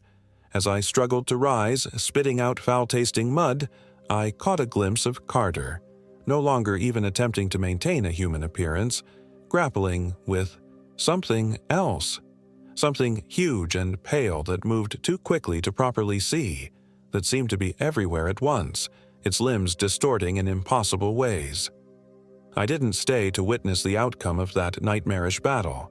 Summoning my last reserves of strength, I hauled myself up and fled along the edge of the pool, heading in what I hoped was the opposite direction from where I'd entered this hellish place. The forest blurred around me as I ran. Time seemed to stretch and compress in irregular intervals. Sometimes I seemed to cover great distances in moments. Other times I felt trapped in slow motion, moving inches where I should have traveled yards. The light changed too rapidly to be natural, bright as midday one moment, dark as deepest night the next, with no transition between states. I lost all sense of direction, of purpose, of self. I was nothing but movement, nothing but the desperate animal need to escape. The terrain shifted constantly. Swamp giving way to rocky hillside, then to meadow, then back to dense forest, none of it consistent with any map of the area I knew. When I finally collapsed, unable to run another step, I found myself at the edge of a familiar clearing, the place where I had first encountered Carter. The great carved tree stood as before, its symbols seeming to writhe with their own inner light in the gathering dusk. But the tree was not unoccupied now. Suspended in its branches, impaled on broken limbs that had been deliberately sharpened, hung the twisted remains of what might once have been Carter. The body had been split open from throat to groin, its entrails removed and arranged in intricate patterns on the ground below, patterns that matched the carvings on the tree itself. Standing beneath this grotesque display was the girl, Lily, her white dress now stained with earth and darker things. She held something in her small hands, something that glistened wetly in the fading light. It was Carter's heart. As I watched, frozen in horror, she raised the organ to her mouth and bit into it as casually as a child eating an apple. Her eyes, completely black, without whites or pupils, fixed on mine as she chewed, her expression one of innocent curiosity. A voice spoke from directly behind me, a woman's voice, hoarse as if from screaming or disuse. "She's chosen you now, as her protector, her guardian, her father." I whirled to find an emaciated figure standing inches away, a woman so gaunt her skin seemed stretched over her skull like parchment. Her eyes were sunken, her lips cracked and bleeding. She wore the tattered remains of what might once have been hiking clothes, now reduced to dirty rags. "Who are you?" I whispered. "Jennifer." The woman's face twisted in what might have been an attempt at a smile. "Jennifer Williams. I came here with my husband 2 years ago. 3. Time doesn't work right in the hollow." She glanced toward the child who had finished the heart and was now drawing patterns in the bloody dirt with one small finger. "She took him first, made him like the other one, her guardian, but he failed her. Let someone escape. So she unmade him." Jennifer's voice broke, "and kept me, to tell her stories, to sing her to sleep." "What is she?" I asked, though I feared the answer. Jennifer laughed, a terrible broken sound. "Old, so much older than these woods, than this country. The natives knew. They never settled here, just made offerings at the edge of her territory. Then the Europeans came. She's been playing her games ever since." The child, the thing that looked like a child, had finished her bloody artwork and was now looking at us expectantly, head tilted like a curious bird. "She wants you to come to her," Jennifer said, her voice dropping to a whisper. "If you run, she'll let me die." Finally. The naked hope in her voice was perhaps the most horrifying thing I'd yet encountered. I took a step forward, then another. My body seemed to be moving without my conscious direction, drawn toward the small figure by some force I couldn't resist. As I neared her, Lily smiled, a child's smile, innocent and joyful, though her teeth were stained red and something that was definitely not human looked out from behind her eyes. "Thomas," she said, my name sounding wrong in her voice as if she were trying out an unfamiliar word. "Thomas Davis, my new daddy." She reached up, offering me her small, bloody hand. I fought against the compulsion to take it, every fiber of my being screaming in revulsion, but my arm rose without my willing it, my fingers extending toward hers. Just before our hands would have touched, a new sound cut through the unnatural silence of the hollow, the clear, carrying notes of a hunting horn followed by the baying of hounds. Lily's face contorted in rage and fear. She snatched her hand back, hissing like a cornered animal. Behind me, Jennifer made a choked sound that might have been a laugh. "The hunt," she whispered. "They come when she feeds, when she reveals herself too plainly. The old bargain." Lily's form was changing, stretching, darkening, her childish features elongating into something ancient and terrible. The whispers returned, rising quickly to a screaming chorus that filled my head until I thought my skull would split. Through the pain, I felt Jennifer's hand close around my wrist. "Run," she said, her voice suddenly strong and clear. "The way is open while they hunt. Run and don't look back. Run until you find clean water. Cross it. Keep crossing water until you reach people, lights, concrete. She can't follow there. Not easily." I ran. Behind me, the baying of otherworldly hounds grew louder, accompanied now by the thunder of hooves and the wild calls of hunters. The forest erupted in chaos, trees swaying as if in a hurricane, the ground itself seeming to ripple and shift. Twice I was nearly crushed by falling trees. Once I felt claws rake my back, tearing through my jacket and shirt to the flesh beneath. I found water, a stream flowing swift and clear in the moonlight, and splashed across it, then followed its course downstream.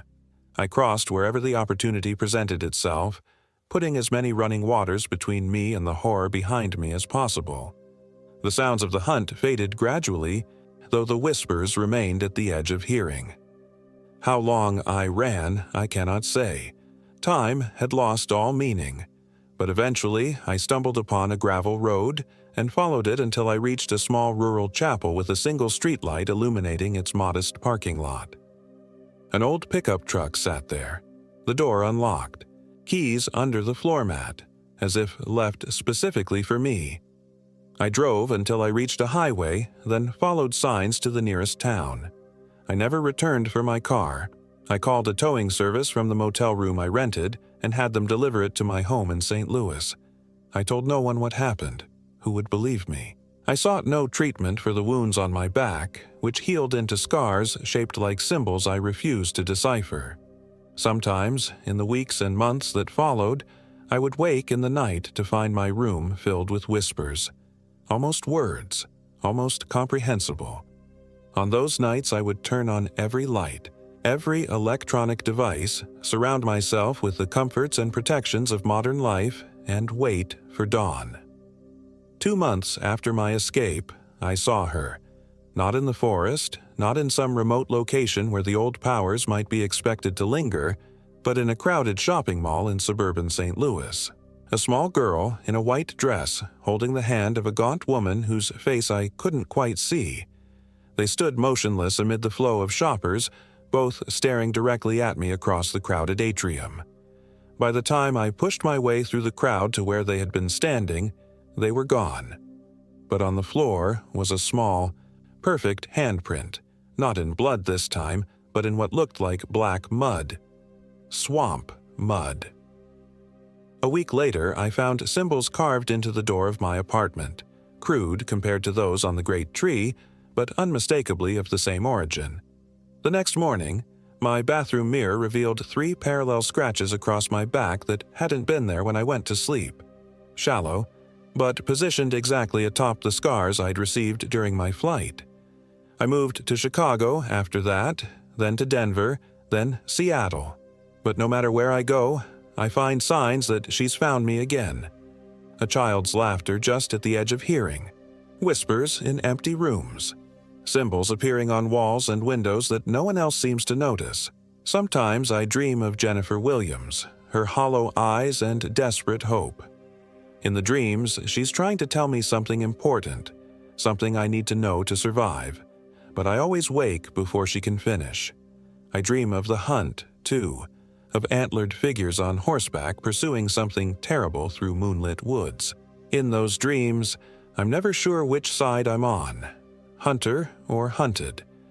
I know what you're thinking, that I should go to the authorities, report Jennifer Williams as a missing person, have them search the hollow. I've considered it. Even went so far as to speak with a forest ranger about unusual activity in the Mark Twain National Forest. He listened patiently to my sanitized version of events, then showed me a map. The area I described, the hollow where I claimed to have encountered Jennifer and her disturbed, possibly abducted child, didn't exist. Not officially. The ranger pointed to a large section outlined in red, a restricted area, permanently closed to the public due to environmental concerns. That entire section has been off limits since the 1930s, he told me. Heavy metals in the soil, sinkholes, all kinds of hazards. Anyone who claims to have been hiking there is either lying or trespassing. When I pressed for details about the closure, he became evasive. Said the records were archived somewhere, probably lost. But as I was leaving, he called me back. "Stay out of those woods," he said, his eyes not quite meeting mine. "Nothing good ever came from poking around in the hollow." I've since discovered that Jennifer and Martin Williams were real people, a couple from Kansas City who vanished during a camping trip in 2016. Their car was found at Greer Crossing Recreation Area. Their tent and supplies never recovered. The official report lists them as suspected victims of animal attack, though no remains were ever found. They weren't the first to disappear in those woods. Every few years, it seems, hikers go missing in that general area. Most are never found. Of those that are, the official explanations range from exposure to animal attacks to accidental drowning. None of the reports mention carved trees, whispering forests, or little girls with two sharp teeth. I've tried to convince myself that what I experienced was some kind of breakdown, a stress-induced psychotic episode triggered by my divorce and amplified by isolation. That would be the rational explanation, the safe explanation. But rationality doesn't explain the mud handprints, the carved symbols, or the dreams that feel more like memories. It doesn't explain why, on certain nights when the moon is dark, I find myself standing at my window, listening to whispers that seem to come from inside my own head, urging me to return to the hollow, to return to Lily. Sometimes I think I should go back, confront whatever dwells in those woods, try to free Jennifer if she still exists, try to find answers or closure or something to make the nightmares stop. But I know that's exactly what she wants. That desire to return is her lure, her hook in my psyche. So I resist. I surround myself with light and noise and people. I never hike or camp anymore, never venture anywhere remote or wild. I stick to concrete and steel and glass, to places where the old powers are weakest. Yet even as I write this, I can feel my resolve weakening. The whispers are getting louder, more persistent. The symbols appear more frequently, not just in my home now, but in my workplace, my car, scratched into my skin while I sleep. Last night, I dreamed of the great carved tree again. In the dream, I saw that one section of its trunk remained blank, uncarved, a space exactly the size and shape of a human body with arms outstretched. My body. I woke to find my sheets soaked with swamp water, a perfect child-sized depression in the mattress beside me. I don't know how much longer I can resist her call.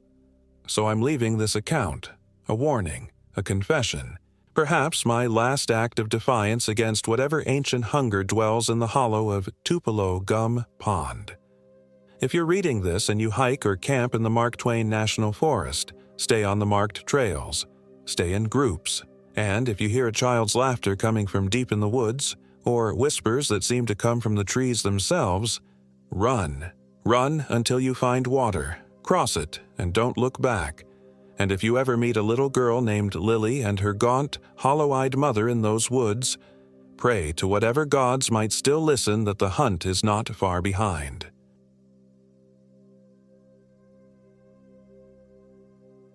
My name is Michael Williams, and I am 32 years old. This happened in the Mark Twain National Forest, Missouri, last October. I needed to get away. That's what everyone kept telling me after the divorce. Take some time for yourself, Michael. Easy to say when your life isn't imploding. 6 years of marriage dissolved in a stack of papers and a moving truck. Chelsea took everything except my camping gear. She always hated the outdoors. So I decided to use what I had left. The Mark Twain National Forest seemed far enough away from St. Louis to clear my head. I'd heard stories about Hollow Pines Trail, a remote 15-mile loop deep in the Ozarks that few hikers attempted, especially in autumn when the days grew shorter. Perfect. I wanted isolation, needed it even. The drive down took nearly 4 hours. As I ventured deeper into the Ozarks, my phone signal gradually disappeared. By the time I reached the trailhead parking lot, really just a small gravel clearing with a weathered sign, I was completely off-grid. I shouldered my pack, checked my paper map one last time, and stepped onto the trail. The first day's hike was physically demanding but mentally liberating. The forest was alive with fall colors, crimson maples and golden oaks creating a canopy that filtered the afternoon sunlight into dappled patterns on the forest floor. I made good time, covering 8 miles before setting up camp near Bluestem Hollow, a small valley with a trickling stream. That night, I sat by my modest fire, watching shadows dance across the surrounding pines. The darkness between the trees seemed to pulse, almost breathe. I'd forgotten how absolute darkness could be out here, how the night swallowed everything beyond the small circle of firelight. I found myself staring intently into that void, imagining shapes forming and dissolving. Just my mind playing tricks, I told myself. The first anomaly occurred around midnight. I was drifting to sleep in my tent when I heard something that sounded like my name being whispered just outside the thin nylon walls. "Michael." I bolted upright, heart hammering. "Hello?" I called, immediately feeling foolish. I was miles from anywhere. Nobody knew I was here. "Just the wind," I muttered, though there had been no wind all evening. When I finally dozed off, my dreams were chaotic. I was running through endless trees, always circling back to the same clearing. In the center stood a tall, emaciated figure with antlers sprouting from its skull. It never moved, just watched me with eyes like vacant holes.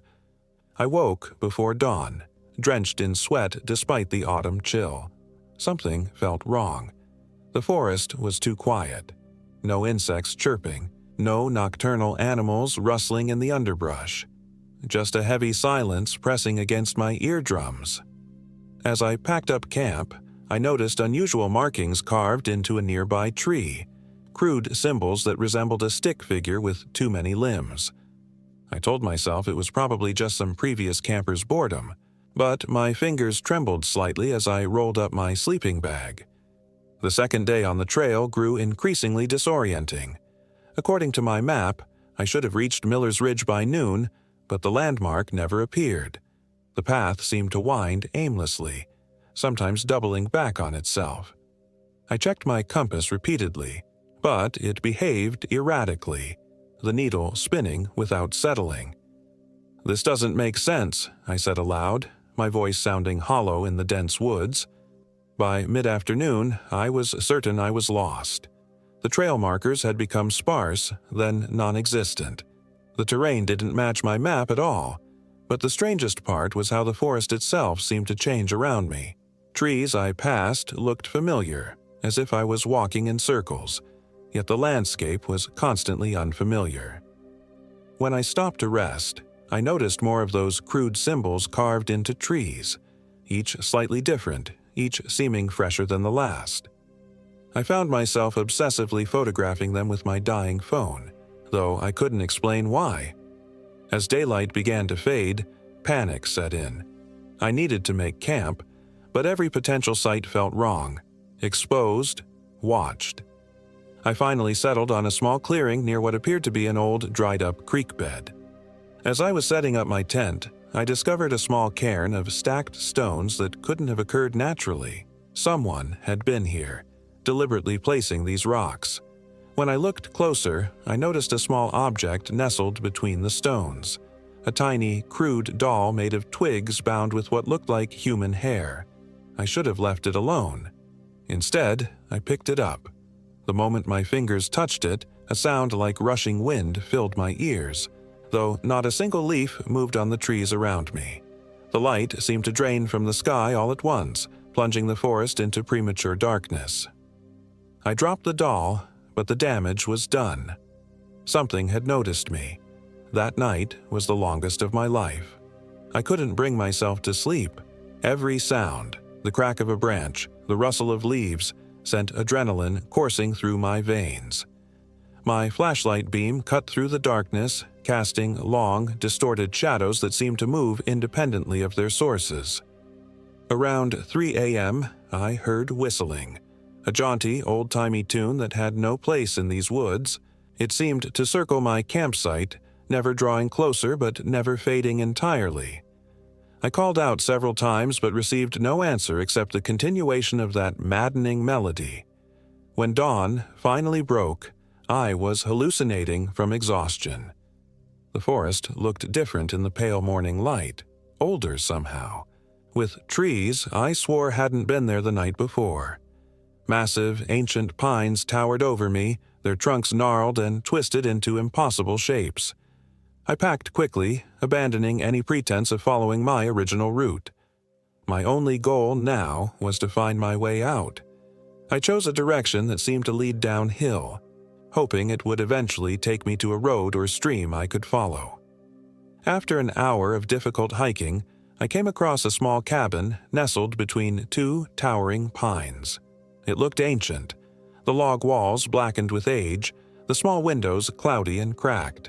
No smoke rose from the chimney. My instincts screamed danger, but I needed help. I approached cautiously. "Hello," I called, standing a safe distance from the weathered door. "Is anyone here? I'm lost and need directions." Only silence answered me. Against my better judgment, I drew closer. The door hung slightly ajar, revealing darkness beyond. I pushed it open with a tree branch, wincing at the long, pained creak of rusted hinges. The cabin's interior was sparse: a small table, a wooden chair, a rusted cast-iron stove. Everything was covered in a thick layer of dust, undisturbed for what must have been years. No one had been here in a very long time. Except on the table sat a compass, shiny and new, completely out of place in the abandoned cabin. Next to it lay a folded piece of paper.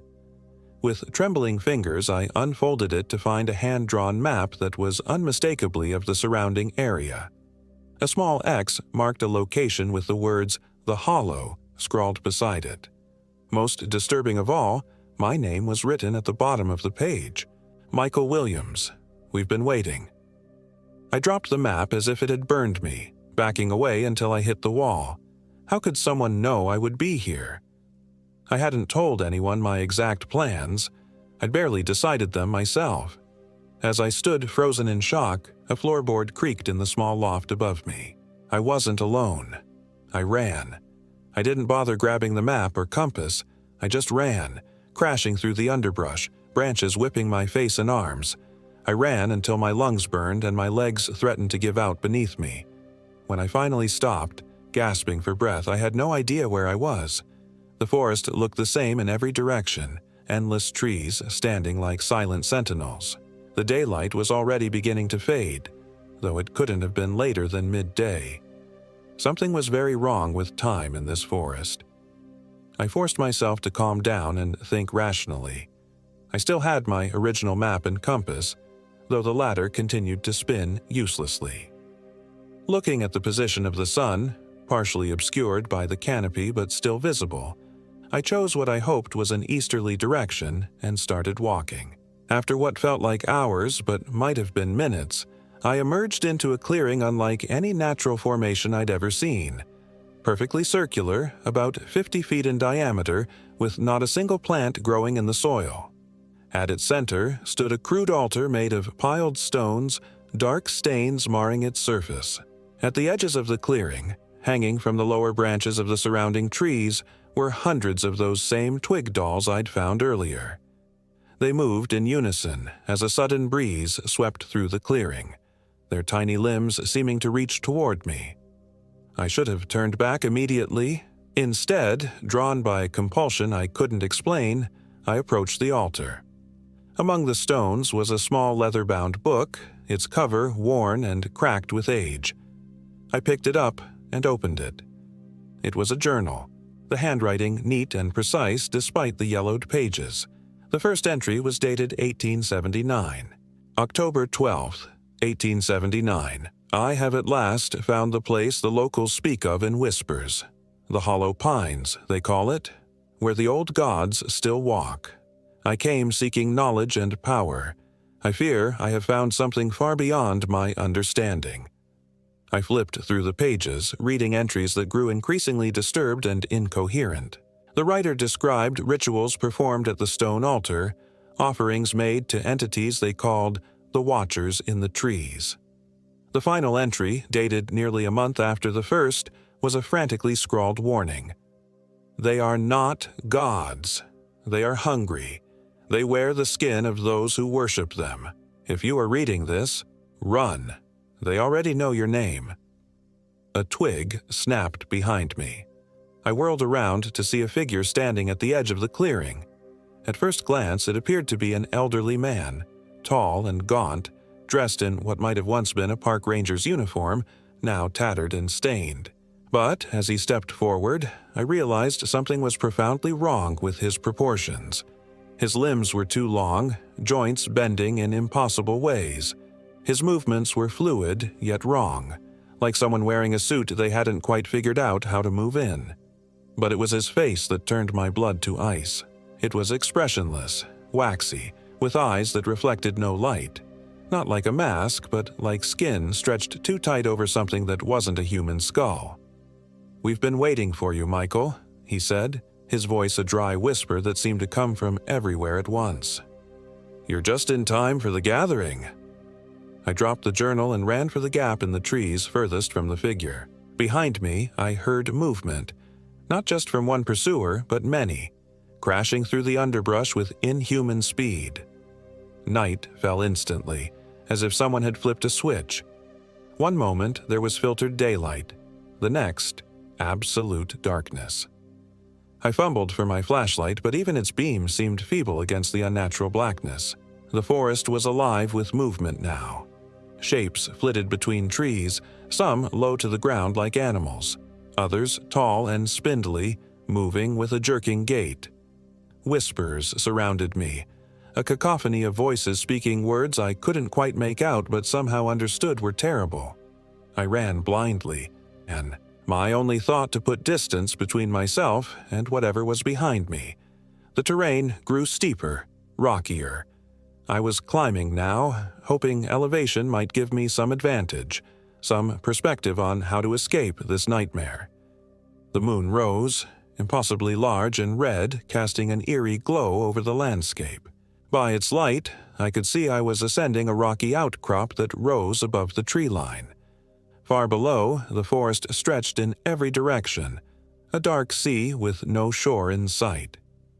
Near the summit, I found a small cave, really just a shallow indentation in the rock face, and wedged myself inside, trying to make myself as small as possible.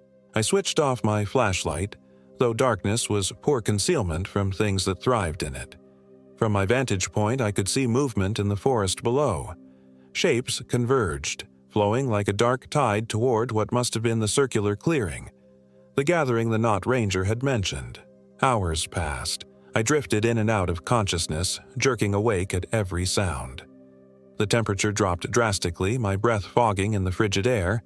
My extremities grew numb, but I dared not move to restore circulation.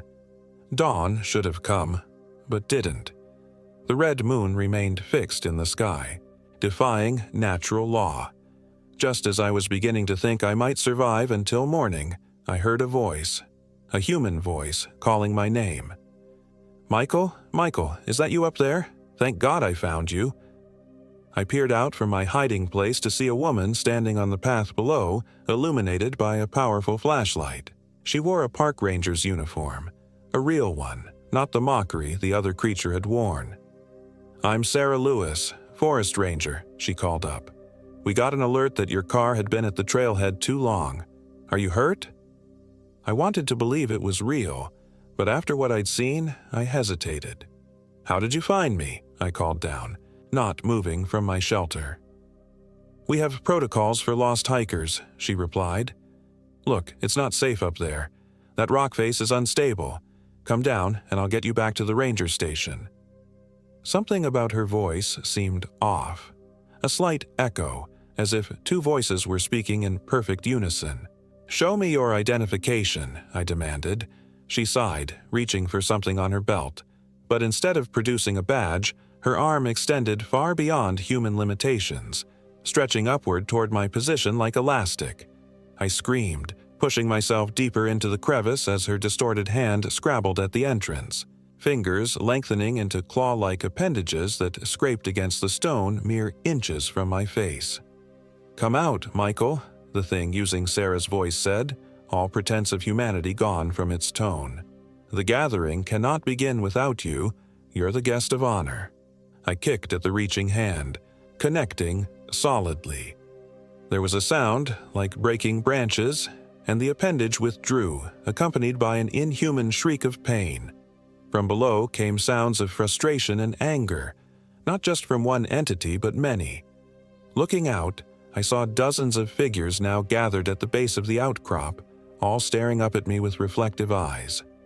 Some wore the semblance of hikers or rangers, others had abandoned human pretense entirely, their forms twisted and elongated, moving in ways that defied anatomy. I was trapped, but at least whatever these things were, they seemed unable or unwilling to climb to my position. As the night wore on, they began a chant, a rhythmic, guttural sound that reverberated through the stone beneath me. The longer it continued, the more the rock face around me seemed to vibrate and shift. They were trying to bring down the entire outcrop. Small rocks and debris began to rain down as the structure destabilized.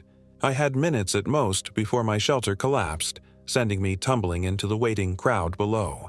In desperation, I searched the small space, running my hands along the walls.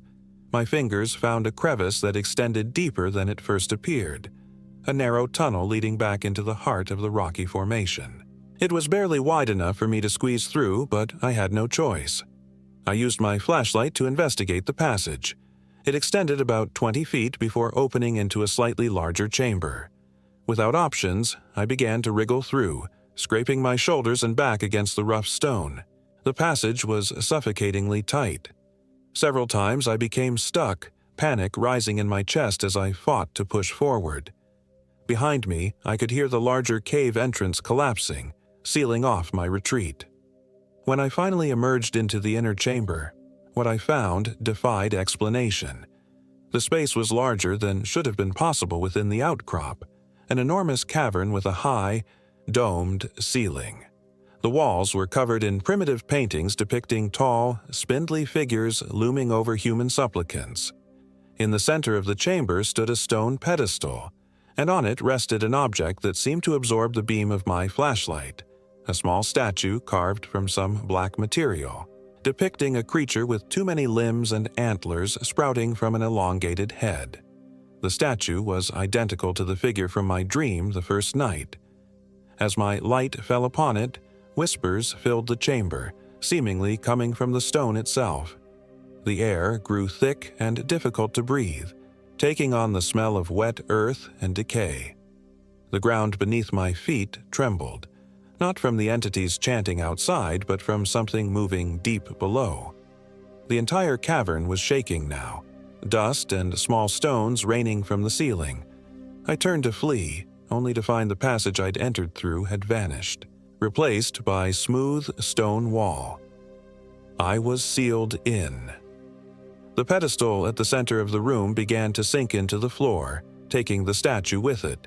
As it descended, a dark fissure opened in the ground, widening rapidly.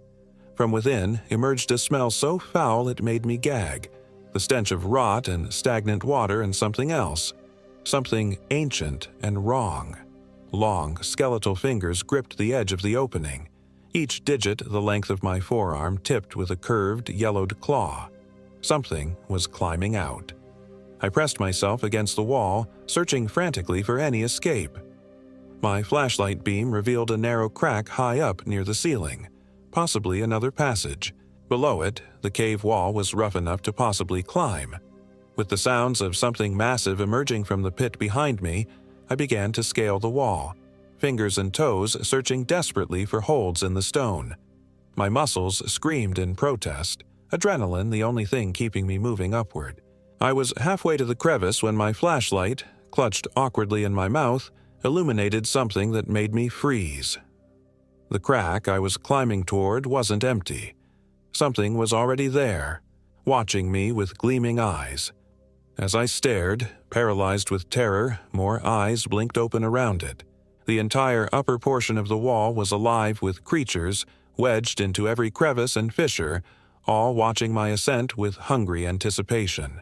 Below me, the thing from the pit had fully emerged, a towering, skeletal entity with a rack of antlers that scraped the ceiling of the cavern. Its face was eerily reminiscent of a deer skull, but wrong in ways I couldn't articulate, with too many eye sockets, all empty and dark. "Michael Williams," it spoke, its voice like stones grinding together. "You who entered our domain willingly, you who took what was ours." It raised one elongated arm, pointing a clawed finger at my chest. "The gathering is complete. The offering has arrived." The creatures in the wall began to move, skittering down toward me like spiders. I lost my grip in panic, falling several feet before managing to catch myself again. But I couldn't go up, and I couldn't go down. In that moment of utter hopelessness, My flashlight beam caught something I hadn't noticed before. A small, natural shelf in the rock face about 10 feet to my right. On it sat an old oil lantern, inexplicably lit despite having no visible fuel source. Next to it lay another journal. With the wall creatures descending and the antlered monstrosity below, I made a desperate lateral move, traversing the rock face toward that small ledge. My fingers slipped several times, but somehow I reached it, pulling myself onto the narrow shelf just as the first of the smaller creatures reached my previous position. I grabbed the journal, flipping it open frantically, hoping for some clue, some salvation. The pages were filled with the same neat handwriting as the journal from the altar, but these entries were different. They contained rituals, incantations, detailed instructions. One page was marked with a red ribbon. The heading read, "To seal the breach." Below were words in a language I didn't recognize, but somehow could read, as if the knowledge was being poured directly into my mind. I began to recite them, my voice echoing strangely in the cavern. The effect was immediate. The smaller creatures shrieked, retreating back into their crevices. The antlered entity below let out a roar of fury, lunging toward me with impossible speed, claws extended. But as I continued the incantation, a wind began to howl through the cavern, though there was no entrance or exit. The paintings on the walls glowed with an inner light, pulsing in rhythm with my words. The antlered thing reached for me, its claws just inches from my position. I spoke the final words of the ritual, my voice rising to a shout to be heard over the howling wind. "By blood and bone, I seal thee." The entity froze, its limbs locking in place. Cracks appeared across its surface as if it were made of clay rather than flesh. Light poured from these fissures, growing brighter until I had to shield my eyes. With a sound like a thunderclap, the creature shattered, fragments turning to dust before they hit the ground. The wind reached a crescendo, and then, abruptly, silence fell. When I opened my eyes, I was no longer in the cavern. I was lying on my back in the circular clearing with the stone altar. Daylight filtered through the trees above, normal golden sunlight. The twig dolls that had hung from the branches were gone. The forest sounds had returned. Birds singing, insects buzzing, wind rustling through leaves. I sat up, wincing at the pain that shot through my battered body. The journal I'd found on the ledge was clutched in my hand, though now it appeared far older, the pages brittle and disintegrating. As I watched, it crumbled to dust, leaving me with no evidence of what had transpired. I staggered to my feet, disoriented but alive. Checking my compass, I found it now pointed steadily north. According to my watch, less than a day had passed since I'd entered the forest, though it felt like I'd been trapped for an eternity. Using the compass, I began walking east, away from the clearing. Within 2 hours, I stumbled onto a marked trail, and by late afternoon, I reached the parking lot where my car still waited. That was 3 weeks ago. I've tried to convince myself it was all a hallucination brought on by stress and isolation, that I got lost in the woods and my mind created an elaborate fantasy to cope with the fear. It's what any rational person would believe. But the dreams haven't stopped. Every night I'm back in that forest, running from something I can't see.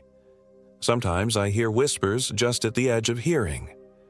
Twice I've woken to find small scratches on my bedroom window, as if made by tiny, sharp implements. Yesterday, I found a small twig doll on my doorstep. I'm leaving Missouri tomorrow, driving as far away as possible. I don't know if distance will help, if what happened in the Hollow Pines can follow me across state lines, but I have to try. If you're reading this, stay away from the remote trails in Mark Twain National Forest, especially any area locals refer to as the Hollow Pines. Some places are not meant for human visitors, and if you ever find a small doll made of twigs and bound with hair, leave it where it lies. They're already watching you.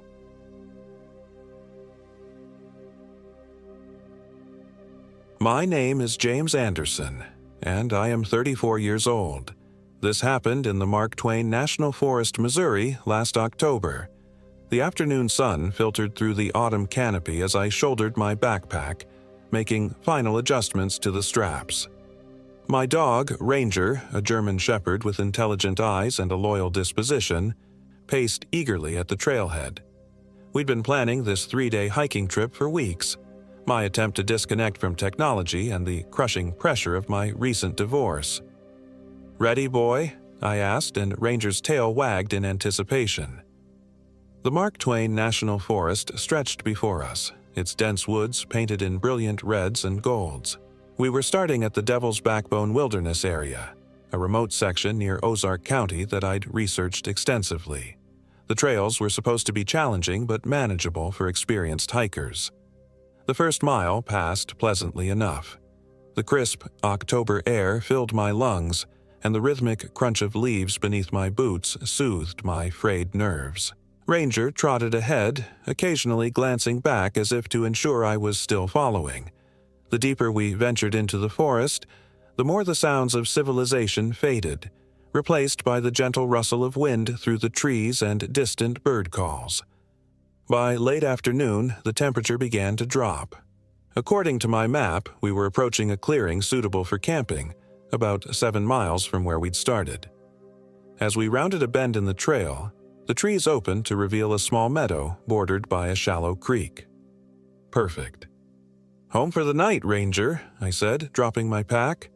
I set up camp with practiced efficiency, pitching my tent, gathering firewood, and filtering water from the creek. Ranger explored the perimeter, nose to the ground, seemingly content with our chosen spot. As twilight descended, I built a fire and heated my dehydrated meal. The forest grew quiet, save for the occasional hoot of an owl or the soft pop from the fire. Ranger settled beside me, his warm body a comforting presence as darkness enveloped the clearing. That's when I first noticed something off. The forest was too quiet. The nocturnal symphony of insects and animals had ceased, leaving an unnatural silence that prickled the hair on my neck. Ranger sensed it too. His ears perked up, and he lifted his head, staring intently into the darkness beyond our campfire's glow. "What is it, boy?" I whispered, following his gaze. The trees at the edge of the clearing seemed to shift, though there was no wind. For a brief moment, I thought I saw a figure, tall and unnaturally thin, standing motionless among the trunks. I blinked, and it was gone. Exhaustion, I told myself. Just my imagination playing tricks after a long day of hiking. I doused the fire and retreated to my tent, zipping Ranger in with me. Sleep came fitfully, punctuated by strange dreams of being watched and pursued through endless woods. I woke to Ranger's low growl. The tent was bathed in pre-dawn gray, and a thick fog had settled over the clearing. Ranger stood rigid by the tent entrance, his hackles raised. "Shh, it's okay," I murmured, though I didn't believe it myself. Something felt wrong. Very wrong. Outside the tent, I found small, precise footprints circling our campsite. Too small for an adult, yet strangely deep, as if whoever, or whatever, had made them carried substantial weight. More disturbing was the realization that they came within inches of our tent, stopping just short of the entrance. My hands trembled as I packed up camp. The pleasant excitement of yesterday's hike had evaporated, replaced by a gnawing anxiety that settled in my stomach like a cold stone. "Let's move on," I told Ranger, who seemed all too eager to leave. According to my trail map, we were headed toward Topaz Mountain, one of the higher peaks in the area. The plan was to reach another suitable camping spot by late afternoon, one that overlooked Brushy Creek. The fog persisted as we hiked, reducing visibility to mere yards ahead and muffling all sound. Ranger stayed unusually close, often brushing against my leg as if seeking reassurance.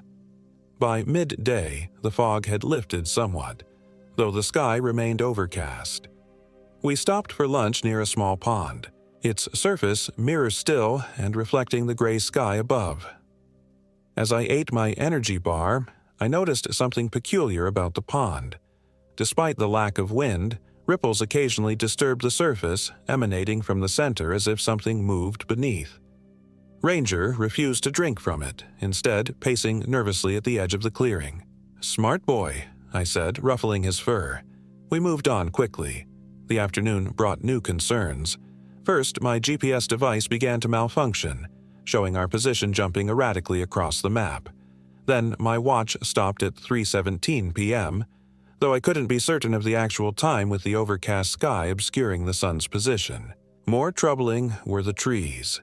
They seemed wrong, twisted in ways that defied natural growth patterns with bark that appeared to pulse subtly when viewed from the corner of my eye. Several times I paused, certain I'd heard my name whispered on the wind, only to be met with silence when I listened more carefully. Ranger's behavior grew increasingly anxious.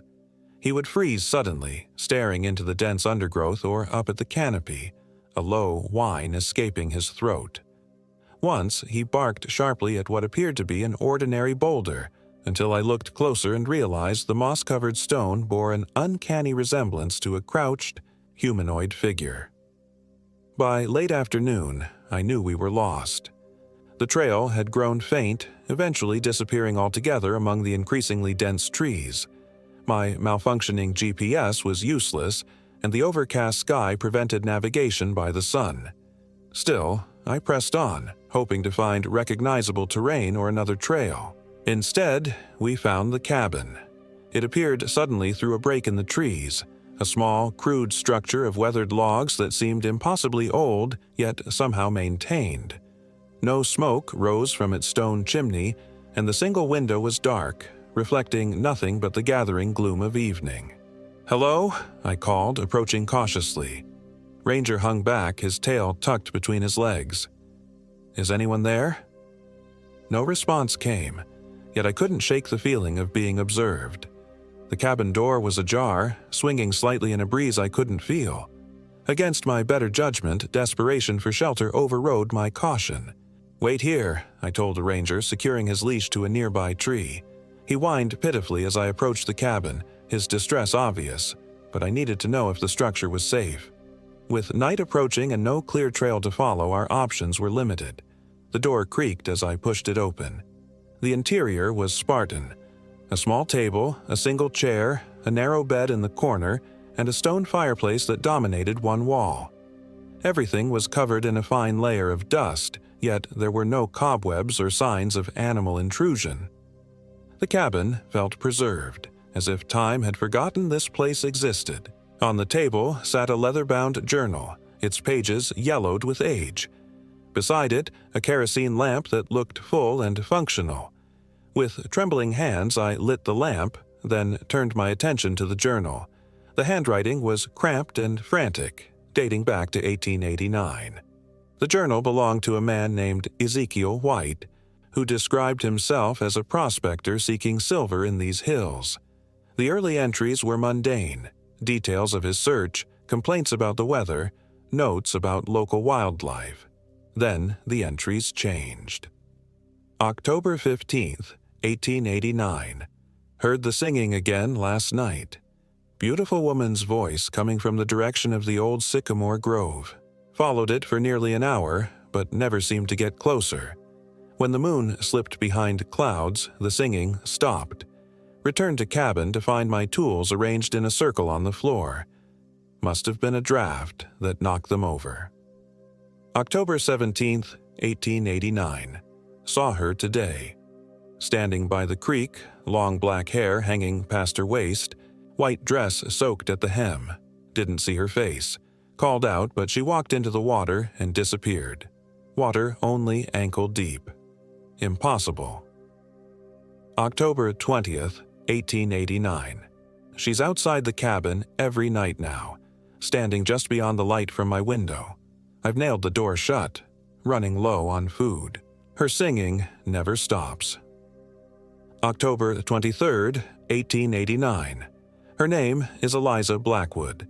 She told me when I was half asleep, says she was hanged as a witch in 1847, says the townsfolk buried her in unconsecrated ground near my cabin, says she's been lonely, says she likes my face and wants to wear it. The entries continued for several more days, growing increasingly incoherent. The final entry, dated November 1st, simply read, "She's inside now." My blood ran cold as I heard Ranger barking frantically outside. I slammed the journal shut and rushed to the door, which was now firmly closed, though I'd left it ajar. The cabin had grown impossibly cold, my breath forming clouds in the lamplight. From behind me came a soft, melodic humming. I whirled around, heart pounding in my chest. The cabin appeared empty, yet the humming continued, seeming to emanate from every shadow at once. The lamp flickered, threatening to extinguish. "Who's there?" My voice cracked with fear. The humming stopped. In the sudden silence, I heard a whisper directly beside my ear. "I've been waiting for another face." I lunged for the door, fumbling with the latch that now seemed rusted shut. Outside, Ranger's barks had turned to yelps of pain or fear. With a final desperate yank, the door flew open, and I stumbled into the twilight, gasping for air. The sight that greeted me froze my blood. Ranger wasn't where I'd left him. The leash hung empty from the tree, severed cleanly as if cut by a knife.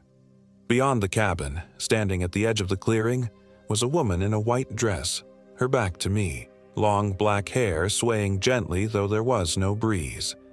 At her feet lay a dark shape I couldn't quite make out in the fading light. "Ranger?" I called weakly. The figure turned slowly, and I caught a glimpse of a face that was wrong. Stretched too wide, features distorted as if viewed through warped glass. In her arms, she cradled something that whimpered in Ranger's voice. I ran. Blind panic propelled me back into the darkening forest, away from the cabin, away from the figure, away from whatever remained of my dog. Branches whipped at my face, roots threatened to trip me with every step, but I kept moving, driven by primal terror. Night fell completely, leaving me stumbling through pitch darkness. My flashlight, retrieved from my pack with trembling hands, barely penetrated the unnatural gloom. Worse, it seemed to attract attention, tiny lights appearing in the distance, mimicking my beam before darting away when directly observed. The forest itself seemed alive with malevolence. Trees groaned and shifted, sometimes blocking paths that had been clear moments before. The ground grew soft and unstable, threatening to swallow my boots with each step. And always, just at the edge of hearing, came that gentle humming. I lost all sense of time and direction, moving simply to keep moving, to put distance between myself and what I'd seen. Eventually, exhaustion won out. I collapsed against the trunk of a massive oak, too spent to continue, resigning myself to whatever the night might bring. That's when I heard the voices. At first, I thought it was the wind or my own mind fracturing under stress. But no. These were distinct human voices, along with the glow of flashlights through the trees ahead. With a surge of desperate hope, I staggered toward them. "Help! Over here!" I shouted, waving my own flashlight frantically. The lights swung in my direction, and moments later, I found myself facing 3 startled park rangers. "Jesus Christ, man, what happened to you?" one asked, taking in my scratched face and wild eyes. Between gasps for breath, I tried to explain. The cabin, the journal, the woman, Ranger's disappearance. The Rangers exchanged looks I couldn't interpret. "Sir, you need medical attention," the senior ranger, whose nameplate read Harris, said firmly. "We've been searching this area for 2 days after your car was found at the trailhead, but there's no cabin anywhere near here." 2 days? I echoed, disbelieving. "But I just started hiking yesterday morning." Another concerned glance passed between the rangers. "Sir, your car was reported abandoned 5 days ago. Today's the 25th. "Impossible. I'd left on the 20th, planned for a 3-day hike. How could 5 days have passed?" They led me back to a ranger station I didn't recognize, where a medic treated my numerous cuts and scrapes. Throughout the examination, I continued my story, desperate for them to understand, to send a team to find Ranger. When I mentioned Eliza Blackwood, the room grew quiet. "What did you say?" Ranger Harris asked, his expression unreadable. "Eliza Blackwood," I repeated. "The journal said she was hanged as a witch in 1847. Harris dismissed the medic with a nod, then sat heavily in the chair across from me. "There's no cabin where you described," he said slowly. "But there are local legends about Eliza Blackwood. She wasn't a witch, though. She was married to a prospector who went missing in these woods in 1889. A man named Ezekiel White," I finished, a chill running down my spine. Harris nodded grimly. "According to the story, Eliza went mad with grief, claiming her husband had been taken by something in the forest. She spent years wandering the woods, searching for him, until she disappeared herself. Local folklore says she still searches, appearing to lost hikers, sometimes helping them find their way, sometimes taking them to join her husband." "She didn't help me," I said bitterly, thinking of Ranger. "Maybe not," Harris acknowledged, "but you're alive, which is more than we can say for the 3 other hikers who've gone missing in that same area this year. They kept me at the ranger station overnight for observation. In the morning, a search party was organized to look for any sign of Ranger, though everyone but me knew it was futile. I insisted on joining them despite my exhaustion. We searched all morning, finding nothing but typical forest terrain. No cabin, no clearing that matched my description, no sign of Ranger. As noon approached, Harris suggested we turn back, his expression sympathetic but firm. "1 more hour," I pleaded. "Just 1 more."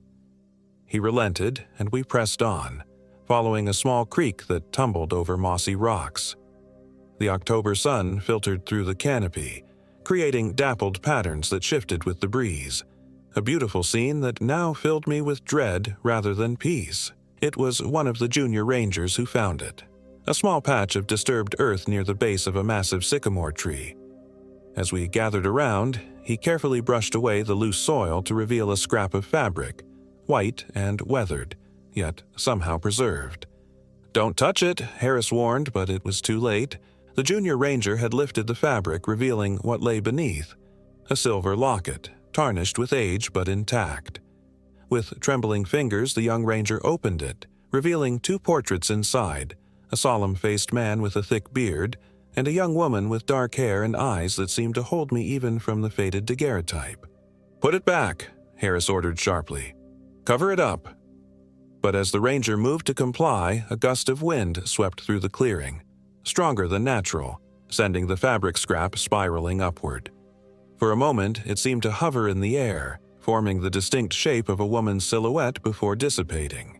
The locket snapped shut of its own accord and tumbled back into the hole. We left quickly after that, no one speaking of what we'd seen. Back at the ranger station, Harris arranged for a deputy to drive me to my car, which had been towed to a nearby lot. As I prepared to leave, he pressed something into my hand, a small wooden charm carved in the shape of a warding symbol. "Local superstition," he explained awkwardly. "Supposed to protect against forest spirits." I thanked him, though we both knew it was far too late for such precautions. The drive home was a blur of exhaustion and grief. My apartment felt empty without Ranger's enthusiastic greeting. I showered mechanically, watching dirt and dried blood swirl down the drain, then collapsed into bed despite the early hour. Sleep brought no relief, only dreams of a cabin in the woods, a woman singing by a creek, and Ranger's accusing eyes watching me from the shadows. I woke repeatedly throughout the night, each time convinced I heard humming from the darkened corners of my room. In the gray light of dawn, I made a decision. I couldn't live with not knowing. I would return to the forest, better prepared this time, and find the truth about what happened to Ranger and the others who had disappeared. It took me 2 weeks to gather supplies and courage. I researched everything I could find about Eliza Blackwood and Ezekiel White, uncovering old newspaper clippings that confirmed their existence. I spoke with locals in the small towns bordering the forest, collecting scraps of folklore and protective charms. I purchased a high-end GPS device with satellite communication capabilities and told several friends exactly where I planned to search. with instructions to alert authorities if I didn't check in daily. On a cold November morning, I returned to the Devil's Backbone trailhead. The forest had transformed with the season, leaves now carpeting the ground, branches bare against the slate-gray sky. I followed the same trail as before, hyper-aware of every sound, every shift in the breeze. For 2 days, I found nothing unusual. No cabin, no sign of Ranger, no feeling of being watched. I began to wonder if trauma had caused me to hallucinate the entire experience. Perhaps Ranger had simply run off while I was delirious from exhaustion and dehydration. On the 3rd day, it began to snow. Unusual for early November in Missouri. Light flakes at first, gradually intensifying until visibility dropped to near zero. I made camp early, setting up my tent in a small hollow sheltered by overhanging rocks. As twilight deepened into night, the snow stopped as suddenly as it had begun, leaving the forest draped in white silence. I sat at the entrance of my tent, sipping hot coffee from my thermos, staring into the darkness beyond my small campfire. That's when I heard it, a soft whine, achingly familiar. Ranger's whine when he wanted attention. "Ranger!" I called, my voice barely above a whisper. The sound came again, from somewhere in the trees to my left. I grabbed my flashlight and stood, heart pounding. "Ranger, is that you, boy?" A flash of movement, tan fur moving between trees. I followed without hesitation, previous caution forgotten in my desperate hope. "Ranger, come here, boy." The shape stayed just ahead, visible in brief glimpses. The curve of a back, the flick of a tail. Familiar, yet somehow wrong. The snow crunched under my boots as I pursued, deeper into the forest, away from my camp. I don't know how long I followed. Minutes or hours, distance impossible to judge in the featureless white landscape. Eventually, the trees thinned, revealing a small clearing dominated by a familiar sight. The cabin, now dusted with snow, smoke curling from its chimney. And on the porch, sitting patiently, was Ranger. I approached slowly, disbelieving. He looked healthy, his coat shining, his posture alert. Only his eyes seemed different, darker somehow, watching me with an intelligence that seemed beyond canine. "Ranger," I whispered, extending a trembling hand. He stood and turned toward the cabin door, which swung open as if in welcome. Warm light spilled out, along with the inviting scent of wood smoke and something cooking. In the doorway stood a woman in a white dress, her features obscured by the contrast between the bright interior and the darkness outside. She extended a hand toward me, her voice gentle as she spoke. "He's been waiting for you, James. We both have." I stood frozen between fear and longing, between rationality and the desperate need to believe Ranger was truly alive and well. The woman took a step forward, her face coming into view, beautiful, with dark eyes that matched the portrait in the locket. Normal, human, kind, showing none of the distortion I remembered from our first encounter. "I know you're afraid," she said softly, "but I mean you no harm. I only took your dog because I knew you'd come back. I've been so alone, for so long." "Who are you?" I managed to ask, though I already knew the answer. "Eliza," she replied with a sad smile. "Eliza Blackwood White, and I've been searching for my Ezekiel for over a century." "The journal," I said. "He wrote about you, said you wanted to wear his face." She laughed, a sound like crystal bells in the winter air. "Is that what he wrote?" Poor Ezekiel always did have a vivid imagination. "No, James. What took my husband wasn't me. It was something far older than I, something that lives in these woods." "Why am I here? Why did you take Ranger?" "Because you can help me," she said simply. "You're like Ezekiel. You can see beyond the veil between worlds. You can find him, free him." "And if I refuse?" Her expression didn't change, but the temperature seemed to drop sharply. Ranger's form blurred at the edges like a photograph out of focus. Then you leave with nothing and I continue my search. But your dog stays with me. He's already half in my world now. I looked at Ranger, who whined softly, his eyes pleading. Whatever Eliza was, ghost, witch, something else entirely, she held power here. What do I need to do? I asked, resignation and determination mingling in my voice. Eliza's smile widened. Come inside, I'll show you. Against every instinct, I followed her into the cabin. The interior was different from my first visit. Well lit, furnished comfortably, a pot of stew simmering over the fire. Ranger padded in behind me, settling before the hearth as if he belonged there. The door swung shut of its own accord. Eliza gestured to the table, where a map lay unfolded. Not a modern topographical map, but an old hand-drawn one with unfamiliar landmarks labeled in fading ink. My husband found something in these woods, she explained, her finger tracing a path on the map. A cave, hidden beneath a ring of 7 elms. Inside was an artifact, a stone carving older than these hills. He brought it home, not understanding what it was. What was it? I asked, drawn into her story despite my fear. A key, she said simply. A key to the spaces between worlds. It called to something, and that something answered. It took him while he slept beside me, leaving nothing but an empty bed and his journal. I've searched ever since. How can I help? The forest has changed in 100 years. These landmarks won't exist anymore. They do to me, she replied, and they will to you once you drink this. From her pocket, she produced a small vial containing a dark liquid. I hesitated. What is it? Just herbs, she said too quickly. To help you see as I see. I didn't believe her, but glancing at Ranger, my loyal companion who now seemed bound to this woman, I knew I had little choice. I took the vial and swallowed its contents in one gulp. The effect was immediate and disorienting. The cabin walls became transparent, revealing the forest beyond, but not the forest as I knew it. This version was older, primeval, trees taller and more twisted, paths glowing with faint luminescence.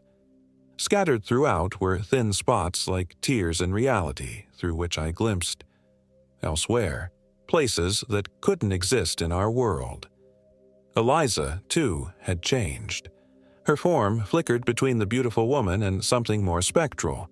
Elongated limbs, fingers too sharp, eyes too wide. Ranger no longer looked entirely like a dog, his shape suggesting something wolfish yet not quite natural. Now you see, she said, her voice echoing strangely. Find the cave. Find the artifact. Bring it to me, and I can free Ezekiel and release your dog fully back to your world. The map now made sense, landmarks aligning with the transformed forest visible through the cabin walls. I memorized the route, then stood on unsteady legs. I'll go now, I said, fighting to keep my voice steady. Eliza nodded and the door opened once more. Ranger stays with me, as assurance of your return. Outside, the forest had transformed completely. Snow still covered the ground, but the trees were ancient giants, their bark carved with symbols that hurt my eyes to look at directly. The paths Eliza had shown on the map glowed faintly, guiding my way through the otherworldly landscape. I followed the luminescent trail, passing landmarks both familiar and impossible. A waterfall that flowed upward, a circle of stones that floated inches above the ground, a massive oak whose branches formed perfect geometric patterns against the sky. Time lost all meaning. It could have been hours or days that I walked, guided only by the glowing path and the memory of the map. Finally, I reached the 7 elms, massive trees arranged in a perfect circle, their trunks twisted together at the base to form an archway leading into darkness below. The cave entrance. I switched on my flashlight, though its beam seemed feeble in this place between worlds. Ducking through the archway, I descended into the earth, following rough-hewn steps that spiraled downward. The cave opened into a chamber whose dimensions seemed to shift when viewed too long. At its center stood a pedestal of unworked stone, and upon it, nothing. Whatever artifact had once rested here was long gone, but the chamber wasn't empty. Seated against the far wall, skeletal yet somehow preserved, was the remains of a man. Beside him lay a leather satchel. With trembling hands, I opened the satchel. Inside was a stone carving, a spiral shape that seemed to continue beyond its physical dimensions when I stared at it too long. This had to be the artifact Eliza sought. Also in the satchel was a journal newer than the one I'd found in the cabin. I opened it to the final entry, dated November 18th, 1889. I understand now. Eliza is gone. What wears her face is not my wife. It was never after me. It was after her. I've hidden the artifact here, where she cannot reach it. May God forgive me for bringing this upon us. Cold realization washed over me. Eliza, or what called itself Eliza, had lied. Ezekiel hadn't been taken. He'd fled here with the artifact, choosing to die in this cave rather than return to whatever awaited him at the cabin. I had to make a choice. Return with the artifact, possibly freeing whatever entity had ensnared both Eliza and now Ranger. Or destroy it somehow, potentially trapping all of us in this half-world forever? The answer came from an unexpected source. At my feet, materialized as if from thin air, sat Ranger, the real Ranger, his eyes clear and familiar, his form solid and normal. "Ranger," I whispered. He whined softly, nudging my hand toward the artifact. Then, looking meaningfully at a crack in the chamber floor, a fissure that plunged into impenetrable darkness. The message was clear. I lifted the stone spiral, its weight seeming to fluctuate in my hands. One step brought me to the edge of the fissure. Without allowing myself to reconsider, I dropped the artifact into the abyss. For a moment, nothing happened. Then the cave began to shake, dust and small stones raining from the ceiling. Ranger barked urgently, turning toward the exit. I followed, pausing only to gather Ezekiel's journal and bones. He deserved a proper burial after a century in this nightmare. We fled upward, the steps crumbling behind us as we ran. Emerging from the elm archway, I saw the forest transforming, the otherworldly elements fading, reality reasserting itself. The glowing paths winked out, plunging us into natural darkness broken only by my flashlight beam. A scream of rage tore through the night, a woman's voice twisted into something inhuman. From the direction of the cabin came a column of spectral light, shooting upward into the clouded sky. Ranger and I ran without direction, simply away from that terrible sound. Eventually, the forest began to look familiar. Normal trees, normal undergrowth, tracks of ordinary animals in the snow. By dawn, we stumbled upon a marked trail, and by midday, we found a ranger station. I never told them the full story, only that I'd become lost looking for my dog and had miraculously found him. The rangers were puzzled but didn't press for details. They were kind enough to transport Ezekiel's remains to authorities, who eventually identified them through historical records and dental work. Ranger and I returned home, but neither of us was the same. He startles at shadows and whines at empty corners of rooms. I sleep with lights on and wake from nightmares of a woman in white calling my name from the foot of my bed. Sometimes, on nights when the moon is hidden and the wind sounds like singing, I think I see her outside my window. Not Eliza as she was in the forest, but something wearing her face imperfectly, like an ill-fitting mask. Her eyes meet mine, and her mouth stretches too wide as she mouths words I can't hear through the glass. I'll find another face. I've moved twice since then. It doesn't help. Ranger always knows when she's near. He growls at empty air minutes before I feel her presence. We're bound to her somehow, despite destroying the artifact. Perhaps we always will be. I don't hike anymore. I don't even walk in city parks. But it doesn't matter where I go. The Mark Twain National Forest comes to me in dreams, and I wake with dirt under my fingernails and leaves in my bed. She's patient. She has eternity to wait. And sometimes when I look at Ranger while he's sleeping, I catch a glimpse of something else behind his familiar face, something ancient and hungry that wears him like a second skin. I wonder if it's wearing me too.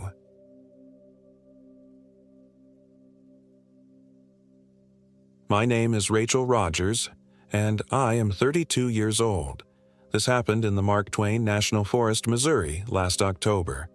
I still haven't fully recovered from what I experienced there, but I need to tell someone. Maybe putting it into words will help me make sense of it all. Maybe not. Some things weren't meant to be understood. I'd always been the adventurous type, the kind of person who felt more at home under an open sky than inside four walls. After my divorce finalized, I needed space to breathe, to find myself again. My therapist suggested a reset trip, something challenging but rewarding. So I planned a week-long solo hiking expedition through the most remote section of Mark Twain National Forest, specifically in the Irish wilderness area. I'd read about its beauty, but also whispers about its dark history. Settlers who disappeared without a trace in the 1800s, strange lights reported by campers, hikers who found themselves walking in circles despite following clear trails. I dismissed those stories as local folklore designed to keep the tourist economy alive. I was a rational woman with 15 years of hiking experience. I had my satellite phone, GPS, first aid certification, and more survival gear than I probably needed. The wilderness didn't scare me, other people did. The first 2 days were everything I'd hoped for. Challenging terrain but breathtaking vistas, the kind of solitude that cleanses your mind. The Ozark Highlands were ablaze with autumn colors, and I'd found myself smiling more than I had in the entire year since Thomas left.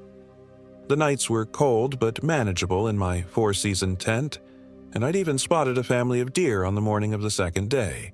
It was on the third day that things began to change. I woke to find tiny handprints pressed into the side of my tent from the outside, small, like a child's, but with elongated fingers. They disappeared when I touched them, like they'd never been there at all. I told myself it was just condensation playing tricks on the fabric, but I packed up quickly that morning. My hiking app showed I was approaching Bliss Spring, one of the largest springs in the area. I planned to refill my water there and then continue toward the next campsite marked on my map, a place called Crow's Hollow. The GPS coordinates put it about 7 miles away, an easy day's hike. About midday, I noticed the forest had gone quiet, that unnatural silence that makes the hairs on your neck stand up. No birdsong, no rustling leaves, nothing but the sound of my own breathing and footsteps. The temperature seemed to drop several degrees despite the autumn sun filtering through the canopy. And then I saw her. She was standing between 2 ancient oak trees about 50 yards ahead, a small figure in what looked like a tattered nightgown. A little girl, maybe 7 or 8, with long dark hair. "Hello," I called out, immediately concerned. "Are you lost?" She didn't respond, just stared at me with an unblinking gaze before turning and walking deeper into the forest, away from the trail. "Wait," I shouted, breaking into a jog. "It's not safe out here alone." I followed her off the path, pushing through undergrowth, ignoring the brambles tearing at my clothes. I kept catching glimpses of her white gown disappearing around trees or over ridges.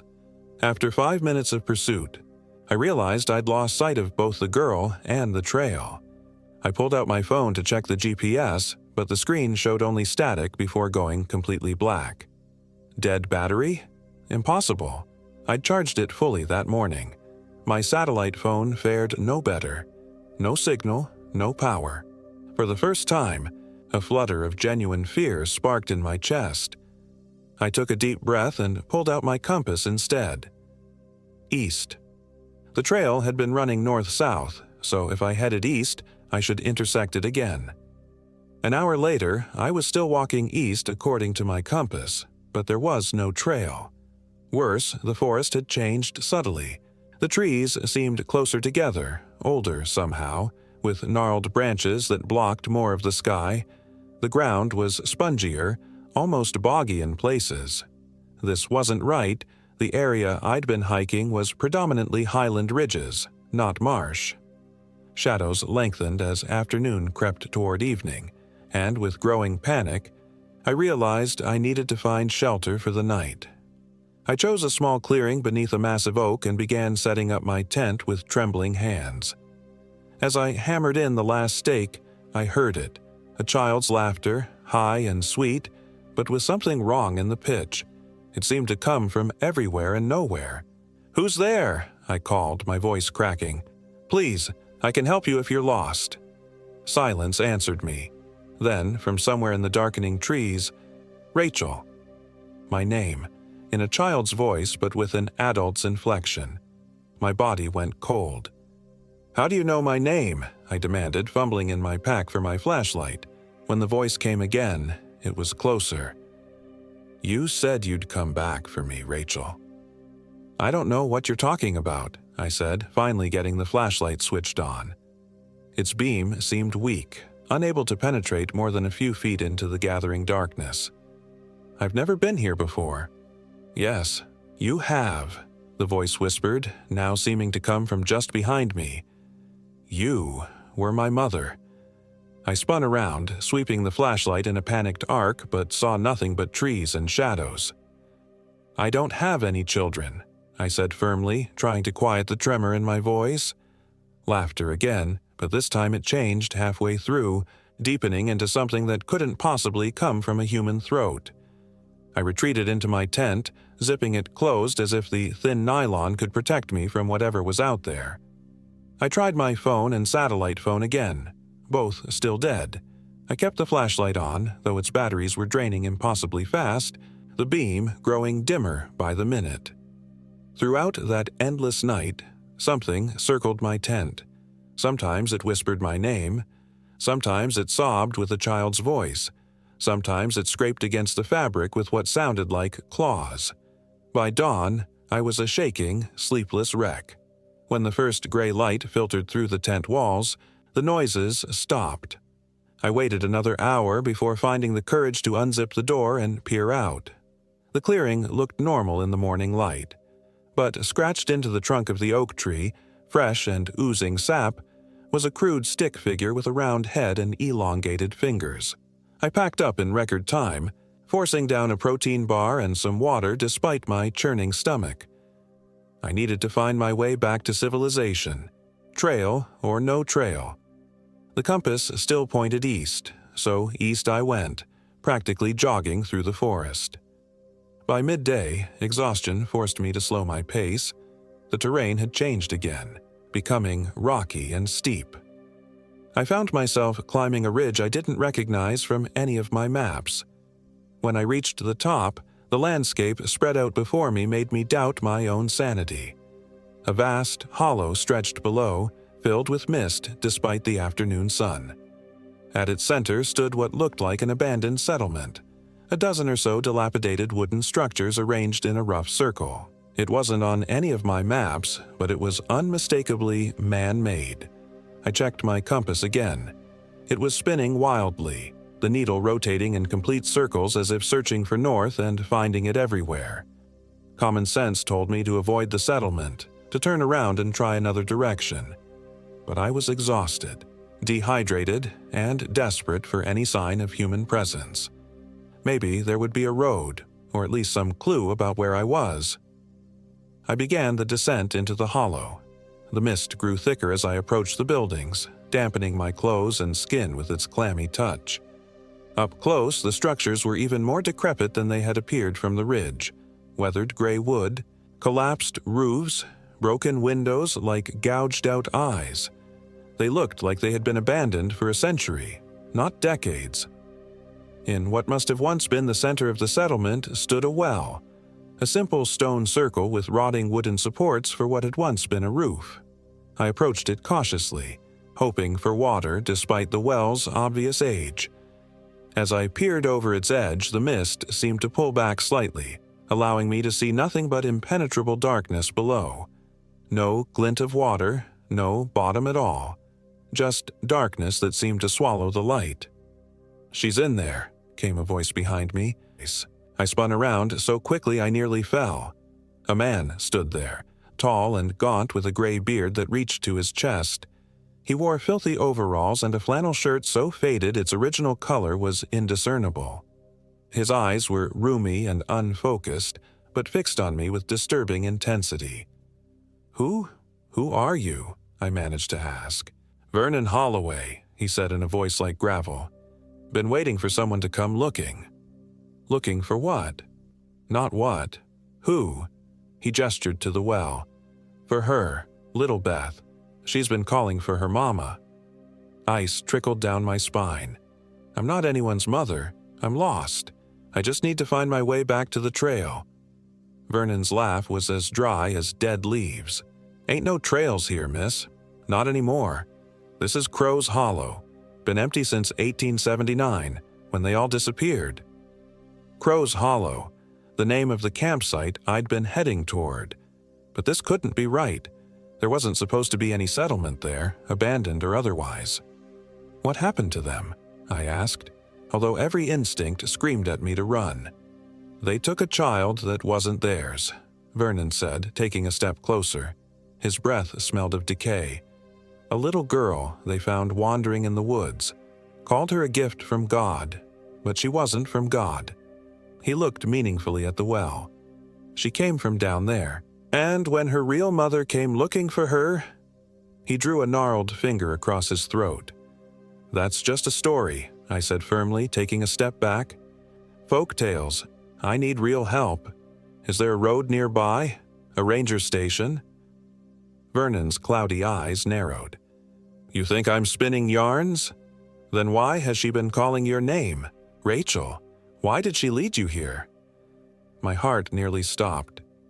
"How do you know my name?" "I told you. She's been calling it, for days now. Said her new mama was coming back for her." He cocked his head as if listening. "She's waiting for you down there. Been waiting a long time." I took another step back, bumping against the stone edge of the well. "I'm leaving now. Thank you for the information." Vernon's hand shot out with surprising speed, gripping my wrist. His skin was ice cold and hard as wood. "Can't leave, not when she's waited so long. Not polite." I yanked my arm free and turned to run, but froze at the sight before me. Surrounding the clearing, standing between the abandoned buildings, were figures, dozens of them.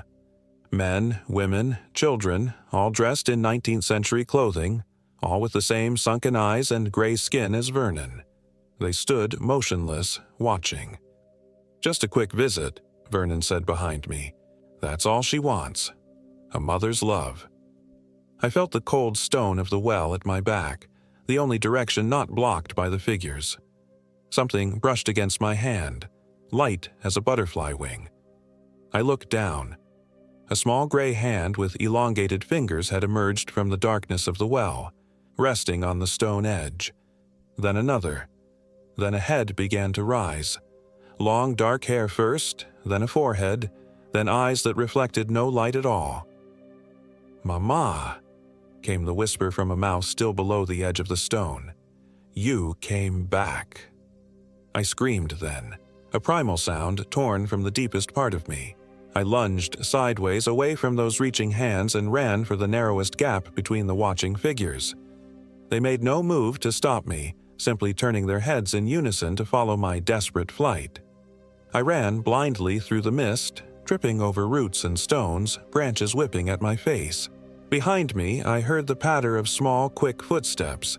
Ahead, the ground sloped upward. The ridge I had descended. I scrambled up on all fours, dirt and rocks tearing at my palms. "Mama, wait!" The voice was closer now, no longer sweet, but shrill with anger. "You promised you wouldn't leave me again." I reached the top of the ridge and risked a glance back. The mist swirled below, but through it I could make out a small figure at the base of the slope, looking up. Not a little girl anymore. The proportions were wrong, the arms too long, the head too large. It raised one distended hand as if in farewell. "I'll find you again," it called, its voice suddenly adult, multi-layered with echoes. "I always find my mothers." I ran. For hours I ran whenever I could and walked quickly when I couldn't run anymore. The forest seemed to thin. the trees becoming younger, more normal. When night began to fall again, I forced myself to continue by moonlight rather than stop and make camp. Sometime after midnight, my foot struck something hard and flat. Not a rock or root, but a surface with right angles. A trail. I had found a trail. I fell to my knees and wept with relief. I followed it by flashlight, my backup flashlight from my pack, as the first had died in the night, heading south according to the now functioning compass. Around dawn, I stumbled onto a paved road, and by mid-morning, a passing forest ranger found me walking along the shoulder, dehydrated and exhausted. I told them I had gotten lost, left out the rest. They wouldn't have believed me anyway. The GPS data from my devices, once recharged, showed I had somehow wandered nearly 20 miles off my planned route, into a section of the forest with no marked trails or settlements, abandoned or otherwise. When I was back home, I researched Crow's Hollow obsessively. There was almost nothing in the official records, just a brief mention of an attempted settlement in the 1870s that was abandoned due to harsh conditions and illness. No specifics about any disappearances, but I found an old local newspaper article on a paranormal enthusiast's blog, a yellowed clipping reporting that the entire population of a small settlement in the Irish wilderness had vanished without a trace in the spring of 1879. The article mentioned rumors of a witch child the settlers had taken in the previous winter, but dismissed them as superstition. I tried to put it behind me, to move on with my life. I sold my hiking gear, took a job that kept me firmly in the city, and started seeing my therapist twice a week instead of once. 3 months later, I was awakened in the middle of the night by a sound from my kitchen, the laughter of a child, high and sweet, but with something wrong in the pitch. On my refrigerator, drawn in something dark and still wet, was a crude stick figure with a round head and elongated fingers, and under it 2 words. "Hi, Mama." I moved the next day, and again 3 weeks after that. It doesn't matter. She always finds me. She's here now, watching me write this. Standing in the corner of my bedroom with her 2 long fingers and her eyes that reflect no light. She says I'll make a good mother once I learn to stay. Says all I have to do is follow her down the well to meet all my predecessors, all the women who've been her mama before. She's getting impatient. I don't have much time left to decide. If you're hiking in Mark Twain National Forest and you see a little girl in a white nightgown, don't follow her. Don't speak to her. And whatever you do, don't tell her your name. Because mothers are forever in Crow's Hollow.